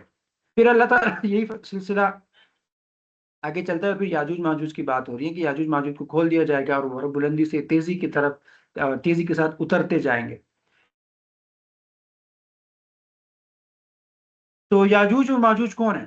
یہ دو بڑے قبیلے ہیں جو قیامت کے قریب ظاہر ہوں گے۔ فی الحال وہ ایک مضبوط دیوار کے پیچھے بند ہے، اور جب اللہ تعالیٰ مقررہ وقت لائے گا، وہ دیوار کھول دی جائے گی، اور وہ زمین کی ہر بلندی سے تیزی کے ساتھ پھیل جائیں گے، اور جیسے پانی بہتا ہے اور بڑی کثرت کے ساتھ وہ دنیا میں فساد برپا کریں گے۔ یعنی انسانی شکل میں یاجوج ماجوج طاقت والے ہیں، قوت والے ہیں، اور میں نے آپ کو کل کے سبق میں سورۃ الکہف کے اندر یہ تفصیل گزر گئی ہے۔ ادھر میں نے بتایا تھا کہ ذوالقرنین نے کیا کیا۔ ذوالقرنین ایک علاقے میں پہنچے، وہاں لوگوں نے شکایت کی کہ یاجوج و ماجوج زمین میں فساد کرتے ہیں کہ آپ ہمارے لیے ان کے درمیان کوئی دیوار بنا سکتے ہیں۔ تو آپ نے کیا کیا؟ آپ نے کہا میں کر دوں گا۔ تو ذوالقرنین نے کیا کیا تھا؟ اس نے دیوار کی تعمیر کر دی، اور اس کے اندر آگ، لوہے کو سرخ کر دیا اور پگھلا ہوا تانبا ڈال دیا، اور ایک نہایت مضبوط جو ہے وہ دیوار انہوں نے تیار کی۔ تو اس کا نتیجہ یہ ہوا کہ نہ یاجوج اور ماجوج نہ اس پر چڑھ سکتے ہیں نہ اس میں سوراخ کر سکتے ہیں۔ پھر ذوالقرنین نے فرمایا تھا نا کہ یہ میرے رب کی رحمت ہے، لیکن جب میرے رب کا وعدہ آئے گا تو یہ دیوار گر جائے گی، اور میرے رب کا وعدہ سچا ہے۔ اس کا مطلب کیا ہے؟ جب قیامت قریب آئے گی تو سورۃ الکہف اور سورۃ الانبیاء دونوں کے اندر یاجوج ماجوج کا ذکر ہے۔ تو دونوں کو اگر جمع کر کے سمجھا جائے تو وہ یہ ہے کہ قیامت سے پہلے یہ دیوار ٹوٹ جائے گی، یاجوج اور ماجوج بڑی تعداد میں نکلیں گی، وہ ہر طرف پھیل جائیں گے، زمین میں فساد برپا کریں گے۔ پھر وہ حدیث میں آتا ہے نا کہ یہ انسانوں کو ختم کر دیں گے، انسانوں کو مار دیں گے۔ پھر یہ کہیں گے کہ یار یہی انسان تھے، یہی طاقت تھی جب ان کو ختم کریں گے۔ تو پھر یہ آسمان کی طرف دیکھیں گے کہ زمین والے کا کام تو تمام ہو گیا، اب آسمان کے ساتھ لڑنا ہے، آسمان والی مخلوق کے ساتھ لڑنا ہے۔ پھر کہتے ہیں کہ یہ اپنی تیر اوپر پھینکیں گے، اور اللہ رب العالمین امتحاناً وہیں سے تیر جو ہے وہ خون آلود کر کے واپس بھیجے گا۔ تو ان کو لگے گا کہ ہاں ہم نے آسمان والوں کو بھی کیا کر دیا ہے، آسمان والوں کو بھی مار دیا۔ تو پھر اسی طرح اللہ آگے جا کے ان کو پڑے گا، اور ان کی بھی یعنی ایک عذاب ہوگی، ان کی نسل پوری ختم ہوگی۔ لیکن یہ کہ یاجوج ماجوج بھی ایک حقیقت ہے، وہ موجود ہیں۔ کہاں موجود ہیں؟ We don't know. اللہ کہہ رہے ہیں کہ آئیں گے، اور جب وقت آئے گا تو وہ نکل جائیں گے، اور قوت اور طاقت کے ساتھ۔ اس میں کئی احتمالات بھی ہیں، ٹھیک ہے، اس کے جدید زمانے کے حساب سے جدید تشریحات بھی ہیں۔ آج کا جو سب سے بڑا ظالم ہے وہ دراصل یاجوج ماجوج وہی ہے، ظلم کرے گا، قتل کرے گا، لوگوں کو مارے گا، ہاں، جس کے پاس طاقت آئے گی۔ تو ایک طرح سے وہ بھی یاجوج و ماجوج ہے، ٹھیک ہے جی۔ اس واقعے سے بھی ہمیں کیا اسباق ملتے ہیں؟ ایک یہ کہ دنیا میں عذاب آ جانے کے بعد توبے کا موقع ختم ہو جاتا ہے بھائی، پھر آپ کو توبے کا موقع نہیں دیا جاتا، اور موت کے بعد دنیا میں واپسی بالکل بھی نہیں ہے، لیکن قیامت میں دوبارہ اٹھایا جانا یقینی ہے۔ یاجوج اور ماجوج کا خروج قیامت کی بڑی نشانیوں میں سے ایک نشانی ہے، اور یہ جو سد ذوالقرنین ہے یہ اللہ کی ایک نشانی ہے کہ اللہ نے ذوالقرنین نے وہ دیوار بنائی تھی۔ اور دوسری بات یہ کہ دنیا کی جتنی طاقت اور قوت اور مال اور دولت اور جاہ اور جلال اور شان اور شوکت، عزت، مقام، مرتبہ، یہ سب آپ کے پاس ہے نا، یہ سب عارضی ہے، اصل طاقت اللہ کے ہاتھ میں۔ اللہ کا وعدہ سچا ہے، چاہے وہ قیامت کا ہو یا کسی قوم کی ہلاکت کا ہو۔ اللہ رب العالمین نے جس سے جو وعدہ کیا وہ حق کر کے دکھایا۔ تو یہ یاجوج و ماجوج کے بعد پھر اللہ رب العالمین یہ بات کر رہے ہیں کہ قیامت قریب ہے، اپنے جسم پہ غور کرو یار، اپنے رب کو کیوں نہیں مانتے؟ یہ جو میں نے آپ کو جسم دیا، آپ اپنے آپ پر غور کرو، میں نے آپ کو کیسے کیسے کیسے تخلیق کیا۔ تو جب میں ایسے ایسے ایسے آپ کو تخلیق کر سکتا ہوں، تو مر جانے کے بعد دوبارہ آپ کی ہڈیوں اور گوشت کو نہیں ملا سکتا؟ کیوں نہیں ملا سکتا؟ مطلب اللہ رب العالمین انسان کو غور کرنے کی دعوت دیتا ہے کہ دیکھیں، میں نے تمہیں مٹی سے پیدا کیا، پھر سب سے پہلے تو میں نے آدم علیہ السلام کو مٹی سے پیدا کیا نا، پھر ان کی نسل کو نطفے سے یعنی منی کے ایک قطرے سے پیدا کیا، پھر وہ نطفہ جمے ہوئے خون یعنی علقہ میں بدلتا ہے، پھر گوشت کی بوٹی مضغہ بنتا ہے، تو کبھی وہ مکمل شکل والا ہوتا ہے، کبھی نامکمل شکل ہوتا ہے۔ یہ تمام مراحل اس لیے بیان کی گئی تاکہ انسان اللہ رب العالمین کی قدرت کو پہچان سکے، اور یہ سمجھے کہ جو رب بے جان مٹی سے ایک مکمل انسان بنا سکتا ہے نا، تو اس کے لیے مردوں کو دوبارہ زندہ کرنا کچھ مشکل نہیں ہے۔ انسان کی تخلیق کے یہ مراحل مزید تفصیل کے ساتھ جو ہے وہ اللہ کے رسول کے حدیث میں بیان ہوئے۔ نبی کریم صلی اللہ علیہ وسلم نے فرمایا کہ انسان ماں کے پیٹ میں 40 دن نطفہ رہتا ہے، پھر 40 دن تک خون کا لوتھڑا بنتا ہے، پھر 40 دن تک گوشت کی بوٹی رہتا ہے۔ اس کے بعد اللہ رب العالمین ایک فرشتہ بھیجتا ہے جو اس کے رزق، عمر، اعمال اور یہ کہ وہ خوشبخت ہوگا یا بدبخت ہوگا سب لکھ دیتا ہے، پھر اس میں وہ روح پھینک دیتا ہے۔ اس کے بعد اللہ فرماتا ہے وَتُفَرِّقُ الْأَرْحَامَ مَا نَشَاءُ وَنُقِرُّ فِي الْأَرْحَامِ مَا نَشَاءُ، یعنی ہم جسے چاہتے ہیں ماؤں کے رحم میں ایک مقررہ وقت تک ٹھہرائے رکھتے ہیں، پھر ہم تمہیں بچے کی صورت میں دنیا میں لاتے ہیں، پھر تمہیں بڑھاتے ہیں یہاں تک کہ تم اپنی جوانی کو پہنچتے ہو، تمہاری عقل اور قوت مکمل ہوتی ہے، لیکن سب کا انجام ایک جیسا نہیں ہوتا۔ کچھ لوگ جوانی سے پہلے ہی فوت ہو جاتے ہیں، کچھ کو انتہائی بڑھاپے تک پہنچایا جاتا ہے۔ بڑھاپے کی اس حالت میں انسان کی طاقت کمزور ہو جاتی ہے، عقل میں کمی آتی ہے، حافظہ کمزور ہو جاتا ہے، اور بعض اوقات وہ باتیں بھی انسان بھول جاتا ہے جو پہلے جانتا تھا۔ تو یہ انسانی کمزوری کی انتہا ہے۔ البتہ جو انبیاء کرام اس حالت سے محفوظ ہوتے ہیں، جتنے وہ بوڑھے بھی ہوتے ہیں تو ان کی عقل بھی کمزور نہیں ہوتی، حواس بھی کمزور نہیں ہوتے۔ کیوں؟ کیونکہ اگر یہ کمزور ہو جائے تو پھر اس کا اثر دعوت و تبلیغ کے کام پر پڑے گا۔ تو اسی لیے اللہ رب العالمین انبیاء کو کیا کرتے ہیں؟ محفوظ رکھتے ہیں۔ اور دنیا کے اندر جو لوگ قرآن کریم کی تلاوت کرتے ہیں، تلاوت کے پابند ہوتے ہیں، قرآن پر عمل کرتے ہیں، وہ بھی انتہائی کمزوری کی حالت میں ان بیماریوں سے بچتے ہیں۔ آپ دیکھتے ہیں بہت سارے اللہ کے نیک لوگ جو ہیں وہ بڑھاپے میں ہوتے ہیں، حافظہ ان کا تیز ہوتا ہے، آواز ان کی ٹھیک ٹھاک ہوتی ہے، اللہ ان کی حفاظت کر رہا ہوتا ہے۔ پھر اللہ رب العالمین نے مثال دی نا کہ وَتَرَى الْأَرْضَ حَامِدَةً، یعنی تم زمین کو دیکھو یار، وہ خشک اور مردہ پڑی ہوتی ہیں، لیکن جب ہم اس پر بارش کرتے ہیں تو وہ زمین سرسب ہو جاتی ہے، زندہ ہو جاتی ہے، لہلہانے لگتی ہیں، ہر قسم کی خوبصورت نباتات اگاتی ہے۔ تو یہ منظر روزانہ انسان کے سامنے ہوتا ہے، تو پھر انسان اس سے سبق کیوں نہیں لیتا؟ یعنی یہی دلیل ہے کہ جو رب مردہ زمین کو زندہ کر سکتا ہے، مردہ انسان کو دوبارہ کیوں نہیں زندہ کر سکتا؟ جس طرح زمین میں نئی زندگی پیدا ہوتی ہے، اسی طرح قیامت کے دن انسانوں کو بھی دوبارہ اٹھایا جائے گا نا۔ یعنی یہ جو انسانی تخلیق کے مراحل اللہ نے تفصیل سے ذکر کیے، اس کا بنیادی مطلب کیا ہے؟ یعنی اس پوری آیت کا خلاصہ یہ ہے کہ انسان اپنی تخلیق اور کائنات کے اس پوری نظام پر غور و فکر کرے۔ اپنی ابتدا یعنی مٹی اور نطفہ اور زمین کی زندگی کے نظام کو دیکھ کر اسے یقین آ جانا چاہیے کہ دوبارہ زندہ ہونا کوئی مشکل بات نہیں ہے۔ اللہ تعالیٰ کی قدرتی کامل ہے، وہ زندگی دیتا ہے، موت دیتا ہے، دوبارہ زندہ بھی کرے گا۔ لہذا انسان کو چاہیے کہ وہ قیامت کی تیاری کرے، اپنی زندگی کو درست کرے اور اللہ کی نافرمانی چھوڑ کر اس کی اطاعت اختیار کرے۔ یعنی یہ سلائیڈ بھی ہماری پہلی آیت کی پہلی سلائیڈ کے ساتھ مجھے اور آپ کو جوڑتی ہے۔ رحمت قریب ہے بھائی، اپنے جسم پہ غور کرو، آپ خاک میں ملیں گے، دوبارہ اللہ زندہ کرے گا۔ پھر آگے جو ہے وہ سورۃ الحج شروع ہوتا ہے، اور سورۃ الحج کے اندر حج کی کچھ باتیں ہیں اور شعائر اللہ کی باتیں ہیں۔ لَن يَنَالَ اللَّهُ لُحُومَهُمَا وَلَا دِمَاؤُهَا وَلَا دِمَاؤُهَا وَلَكِنْ يَنَالُهُ التَّقْوَى مِنْكُمْ۔ اللہ رب العالمین کو تمہاری کوئی قربانی کا گوشت نہیں پہنچتا، اور نہ ان کا خون پہنچتا ہے، بلکہ اللہ کی بارگاہ میں جو چیز پہنچتی ہے وہ تمہاری تقویٰ ہے، پرہیزگاری ہے، اخلاص ہے۔ یعنی اصل چیز جانور ذبح کرنا نہیں ہے، بلکہ دل کی کیفیت ہے کہ یہ عمل اللہ کی رضا کے لیے کیا جا رہا ہے یا نہیں ہے۔ یعنی یہ جاہلیت کے زمانے میں کیا ہو رہا تھا کہ کفار اپنی قربانیوں کا خون جو ہے وہ کعبہ مکرمہ کی دیواروں پر لگاتے تھے اور سمجھتے تھے کہ اس سے اللہ کا قرب حاصل ہوگا۔ جب مسلمانوں نے حج کیا تو بعضوں کے ذہن میں یہ خیال آیا، بعض مسلمان کے ذہن میں یہ خیال آیا، تو اس پر اللہ نے نازل فرمائی، واضح کر دیا کہ اللہ کے ہاں گوشت کی کوئی حیثیت نہیں ہے اور نہ خون کی کوئی حیثیت ہے بھائی۔ اللہ رب العالمین تو اصل میں آپ کی نیت کو دیکھتا ہے، اخلاص کو دیکھتا ہے، تقویٰ کو دیکھتا ہے۔ تو انسان صرف اسی صورت میں اللہ کو راضی کر سکتا ہے جب وہ خالص نیت اور تقویٰ کے ساتھ عمل کرے۔ تو نیک عمل جو ہے اس کی قبولیت کا انحصار کس چیز پہ ہے؟ نیت اور اخلاص، اس کے بغیر کوئی عمل قبول نہیں ہوتا۔ یعنی اس حقیقت کو امام غزالی نے بیان فرمایا نا کہ نجات کے لیے علم اور عمل دونوں ضروری ہیں، لیکن صرف علم کافی نہیں ہے، عمل بھی ضروری ہے، اور صرف عمل بھی کافی نہیں ہے، اخلاص ضروری ہے، اور اخلاص والوں کو بھی خطرہ رہتا ہے کہ انجام کیا ہوگا۔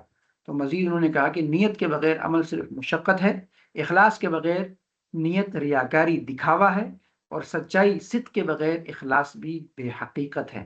تو اللہ تعالیٰ ایسے اعمال کے بارے میں فرماتا ہے کہ وہ بکھرے ہوئے غبار کی طرح بے وقت ہو جاتے ہیں، یعنی کوئی وزن نہیں رکھتے جس کے اندر اخلاص نہ ہو۔ اسی لیے جو شخص اللہ کی اطاعت کرنا چاہتا ہے اس کے لیے سب سے پہلا کام یہ ہے کہ وہ نیت کو سمجھے، اخلاص سیکھے اور سچائی کے ساتھ عمل کرے۔ یعنی دنیا کے اندر جو بھی کام آپ کرتے ہیں نا، اس سے آپ کو بنیادی طور پر یہ چیز سمجھنی چاہیے کہ نیت کیا ہے، نیت کیا ہے۔ نیت ٹھیک ہے تو بات تو ٹھیک ہے، نیت اللہ کے لیے نہیں ہے تو کوئی چیز بھی آپ کو فائدہ نہیں دے گی۔ یہ بنیادی بات کو ذرا سمجھنا چاہیے۔ پھر اسی طرح اللہ رب العالمین نے اس میں یہ بھی بات کی کہ میں نے جانوروں کو آپ کے تابع بنایا، اس سے اللہ رب العالمین کی عظمت جانو، کیونکہ جتنے بھی جانور ہیں، بڑے بڑے جانور یعنی اونٹ، گائے، بکری، یہ سب انسان کے قابو میں ہے، حالانکہ حقیقت میں انسان ان پر قدرت نہیں رکھتا۔ یہ سب اللہ کی دی ہوئی نعمت ہے، اور اس کا مقصد یہ ہے کہ تم اللہ کی عظمت کو پہچانو، اس کی بڑائی کو بیان کرو، اور اس ہدایت پر شکر ادا کرو جو اللہ نے تمہیں دی ہے۔ ٹھیک ہے؟ پھر جو ہے اسی طرح حج کے مسائل ہیں جو کہ پیچھے ہم پڑھ چکے ہیں، کعبہ کی تعظیم کی بات ہے، ابراہیم علیہ السلام کا واقعہ بھی تذکرہ ہے، اور بیت اللہ کو حج کرنے کے لیے رکوع سجدہ کرنے والوں کے لیے پاک رکھنے کا حکم ہے، ٹھیک ہے۔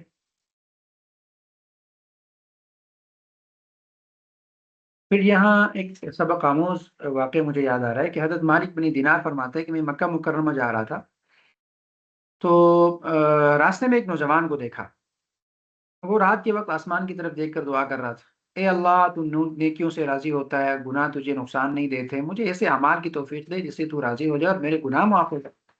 تو جب لوگ احرام باندھ کر تلبیہ پڑھ رہے تھے تو میں نے ان سے پوچھا تم تلبیہ کیوں نہیں پڑھتے؟ تو اس نے جواب دیا کہ میں ڈرتا ہوں کہ اگر میں لبیک کہوں تو کہیں اللہ کی طرف سے یہ نہ کہا جائے کہ تیری حاضری قبول نہیں۔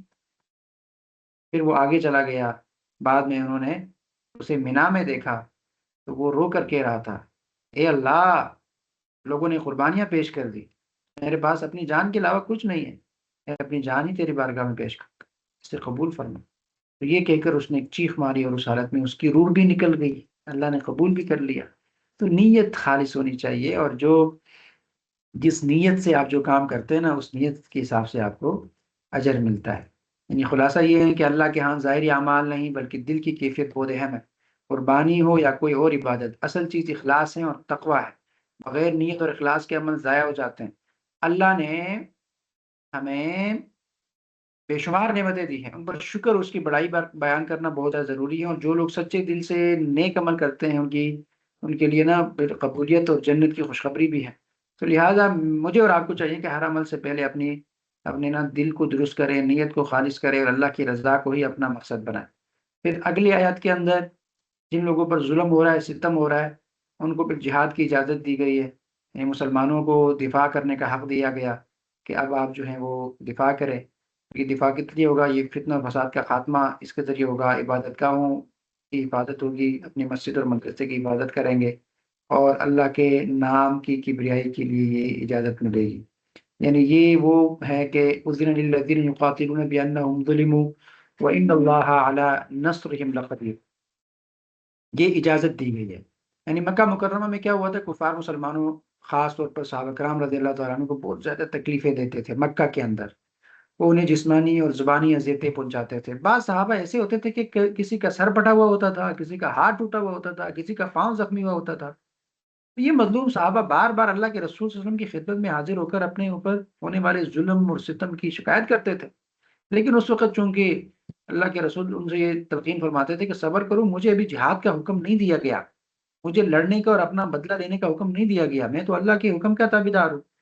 تو پھر بعد میں نبی کریم صلی اللہ علیہ وسلم جب مدینہ منورہ تشریف لے گئے، ہجرت فرمائی، تو حالات بدل گئے، مسلمانوں کو اجتماعی زندگی اور کچھ طاقت حاصل ہوئی، تو اس موقع پر یہ آیت نازل ہوئی، اور یہ قرآن کی وہ پہلی آیت ہے جس میں مسلمانوں کو کفار کے خلاف جنگ کی، یعنی جہاد کی اجازت دی گئی ہے، ٹھیک ہے۔ تو اس کا خلاصہ یہ ہے نا کہ جن مسلمانوں پر ظلم کیا گیا، جن سے کفار لڑائی کرتے ہیں، تو انہیں اب اجازت ہے کہ وہ اپنا دفاع کرے، وہ کفار کے خلاف جہاد کرے، کیونکہ ان پر زیادتی ہوئی ہے، ان کے ساتھ ناانصافی کی گئی ہے، اور اللہ رب العالمین نے یہ وعدہ فرمایا کہ وہ مظلوم مسلمانوں کی مدد پر پوری طرح قادر ہے۔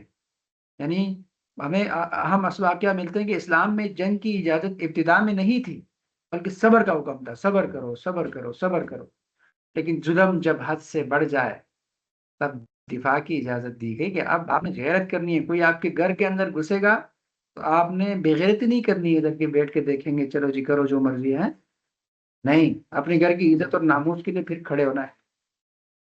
یہ اب میں عالمی سطح کی بات کر رہا ہوں نا، کوئی پرایا ملک آ کے میرے ملک کے اندر گھسے گا تو میں ان کو نہیں ماروں گا تو کس کو ماروں گا؟ پھر یہ تو بےغیرتی ہوئی نا۔ اب افغانستان کی جہاد کو بھی لوگ جہاد نہیں سمجھتے، افغانستان میں امریکہ آیا، روس آیا، باہر سے آ کے ہیں، میرے گھر میں گھسا ہے، تو میں اپنے گھر کا دفاع نہ کروں تو یہ جہاد کس کو کہتے ہیں پھر؟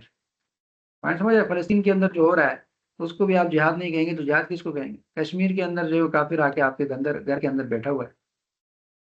تو ظلم اور جبر اور داستان جہاں جہاں ہوگی، اجازت ہے، اسلام نے اجازت دی کہ اب یہ اجازت ایسی بھی نہیں ہے کہ یار آپ تلوار اٹھاؤ میں بھی اٹھاؤں اور آپ بحریہ میں ادھر ایک کو قتل کرو میں ادھر دوسرے کے قتل کروں، بھائی اسلامی معاشرے کی بات ہو رہی ہے، اسلامی ریاست کی بات ہو رہی ہے۔ اسلامی ریاست کوئی اجازت ہے؟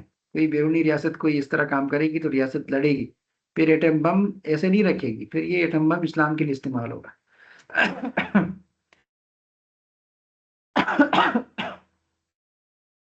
دوسرا یہ کہ ہمیں یہاں سے ایک پیغام بھی ملتا ہے کہ ہر مشکل میں فوری رد عمل ضروری نہیں ہے، بعض اوقات صبر لازم ہوتا ہے۔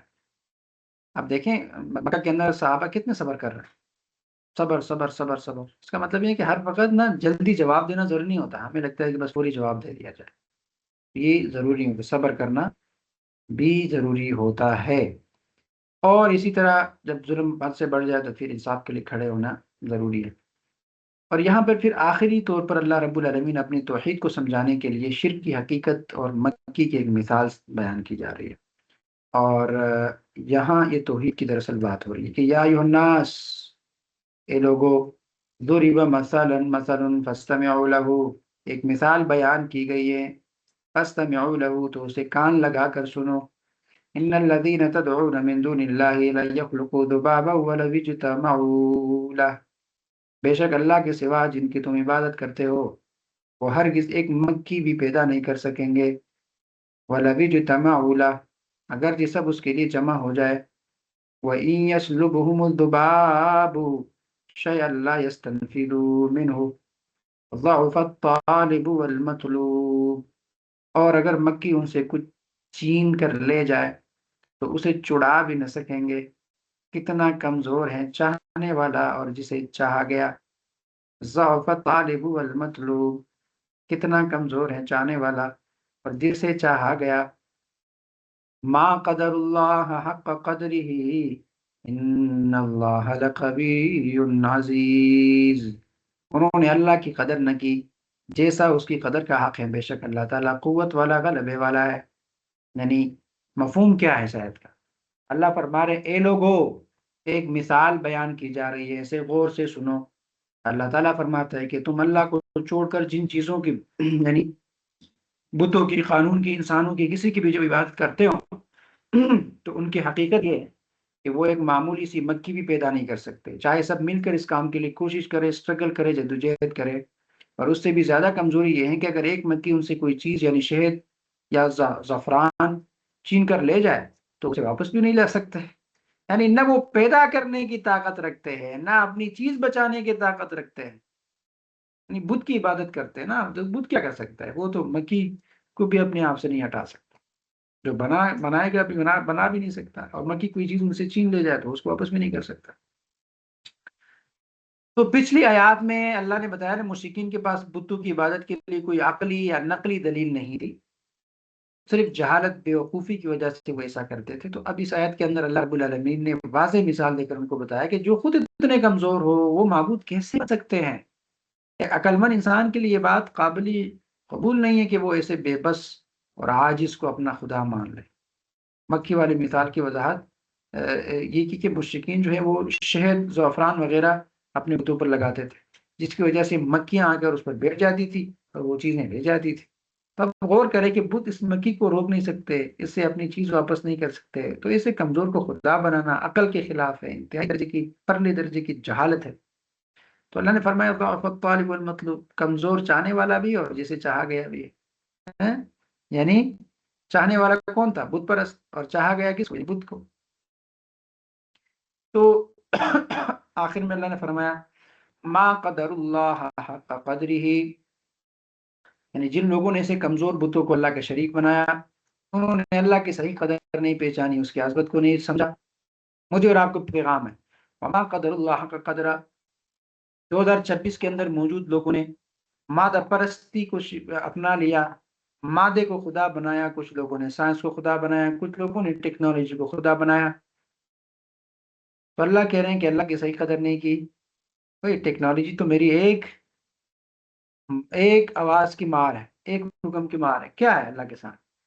جسے آج اس ٹیکنالوجی کو آپ کو بڑا غرور ہے، اس ٹیکنالوجی کو اللہ نے ایمان کی قدرت کے نتیجے میں افغانستان کے اندر شکست دے کر کہ ٹیکنالوجی کوئی چیز نہیں ہے، جس ٹیکنالوجی پر آپ کو اسرائیل کو آج غرور ہے، اللہ رب العالمین نے فلسطین کے اندر حماس کے چند نوجوانوں کے ایمان کی وجہ سے اس کو شکست دے کر یہ بتایا کہ جو ملک سب سے زیادہ غرور کر رہا ہے کہ میں پاور والا ہوں، میرے پاس طاقت ہے، قوت ہے، پیسہ ہے، وہ بھی میرے نیک بندوں تک ابھی تک نہیں پہنچ سکا، حماس کو ختم نہیں کر سکے، طاقت اللہ کے پاس۔ پیسہ، مجھے آپ کو آج میں نے اور آپ نے، آج کا علاقہ کیا ہے؟ پیسہ، اسٹیٹس، اس کو ہم پیسہ کہتے ہیں، اسٹیٹس، اس کو ہم نے خدا بنایا۔ پیسہ ہوگا تو سب کچھ ہوگا، پیسہ یہ ہوگا تو منچائی زندگی بنیں گے، تو اللہ اللہ پھر کچھ نہیں ہوتا۔ تو مجھے اور آپ کو پیغام دیا جا رہا ہے کہ ایسے کمزور چیزوں کو آپ نے شریک بنایا، تو اللہ کے صحیح قدر نہیں پہچانی آپ نے، اللہ کی عظمت کو نہیں سمجھا۔ اصل معبود تو صرف وہی ہو سکتا ہے جو کامل قدرت والا ہے، ہر چیز پر قادر ہے، اور حقیقت یہ ہے کہ اللہ تعالیٰ ہی طاقت والا ہے اور تمام چیزوں پر غالب ہے۔ تو حقیقی طور پر تو اللہ رب العالمین کی توحید ماننی چاہیے، اور اللہ کے لیے موحد ہونا چاہیے، اور ہر کام اللہ کے لیے ہی کرنا چاہیے۔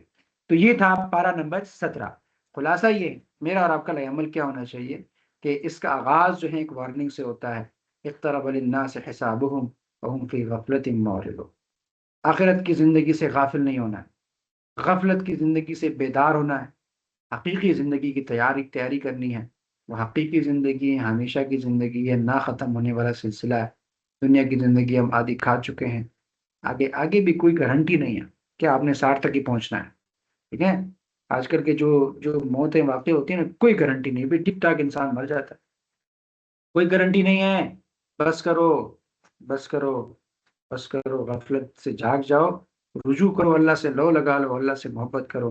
پیارا مہینہ اللہ نے دیا ہے، اس میں عشق کر جاؤ نا اللہ سے، بنا لو ایک ربط، ایک تعلق۔ بس یہی وہ مہینہ ہے شاید جو اللہ نے آپ کے لیے چنا تھا۔ تو بس آج سے اپنا مکمل روٹین چینج، اللہ والی بن جاؤ، تاکہ جس طرح مریم علیہ السلام مشہور تھی اللہ والی، ہاں، اللہ رب العالمین کے احکامات کے مطابق چلتی تھی۔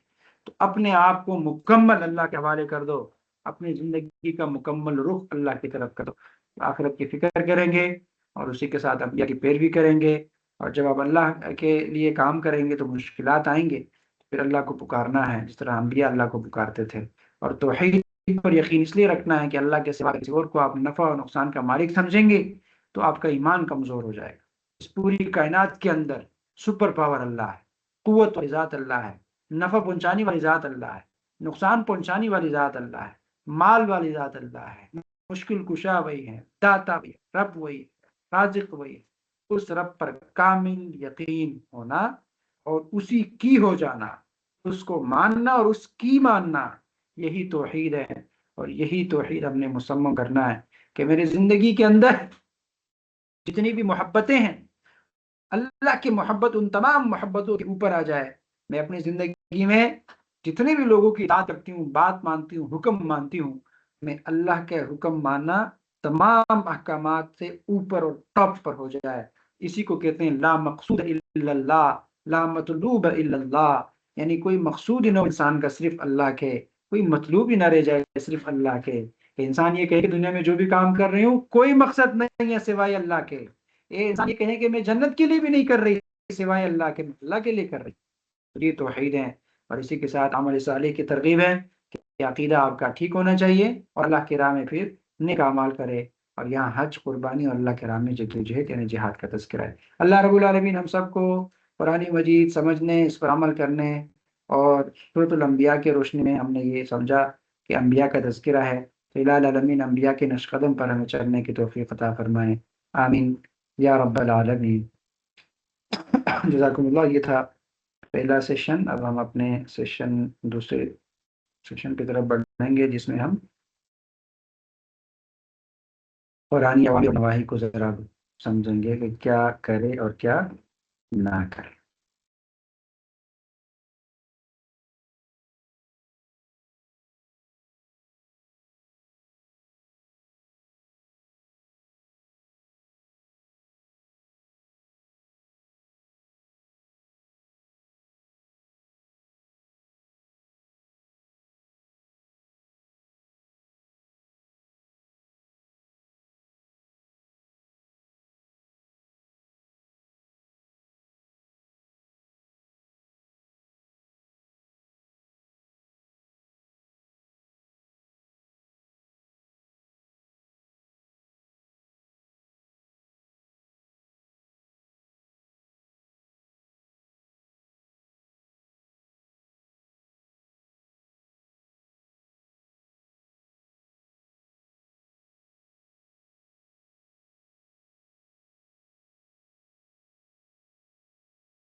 جی آپ کو اسکرین شو ہو رہی ہے؟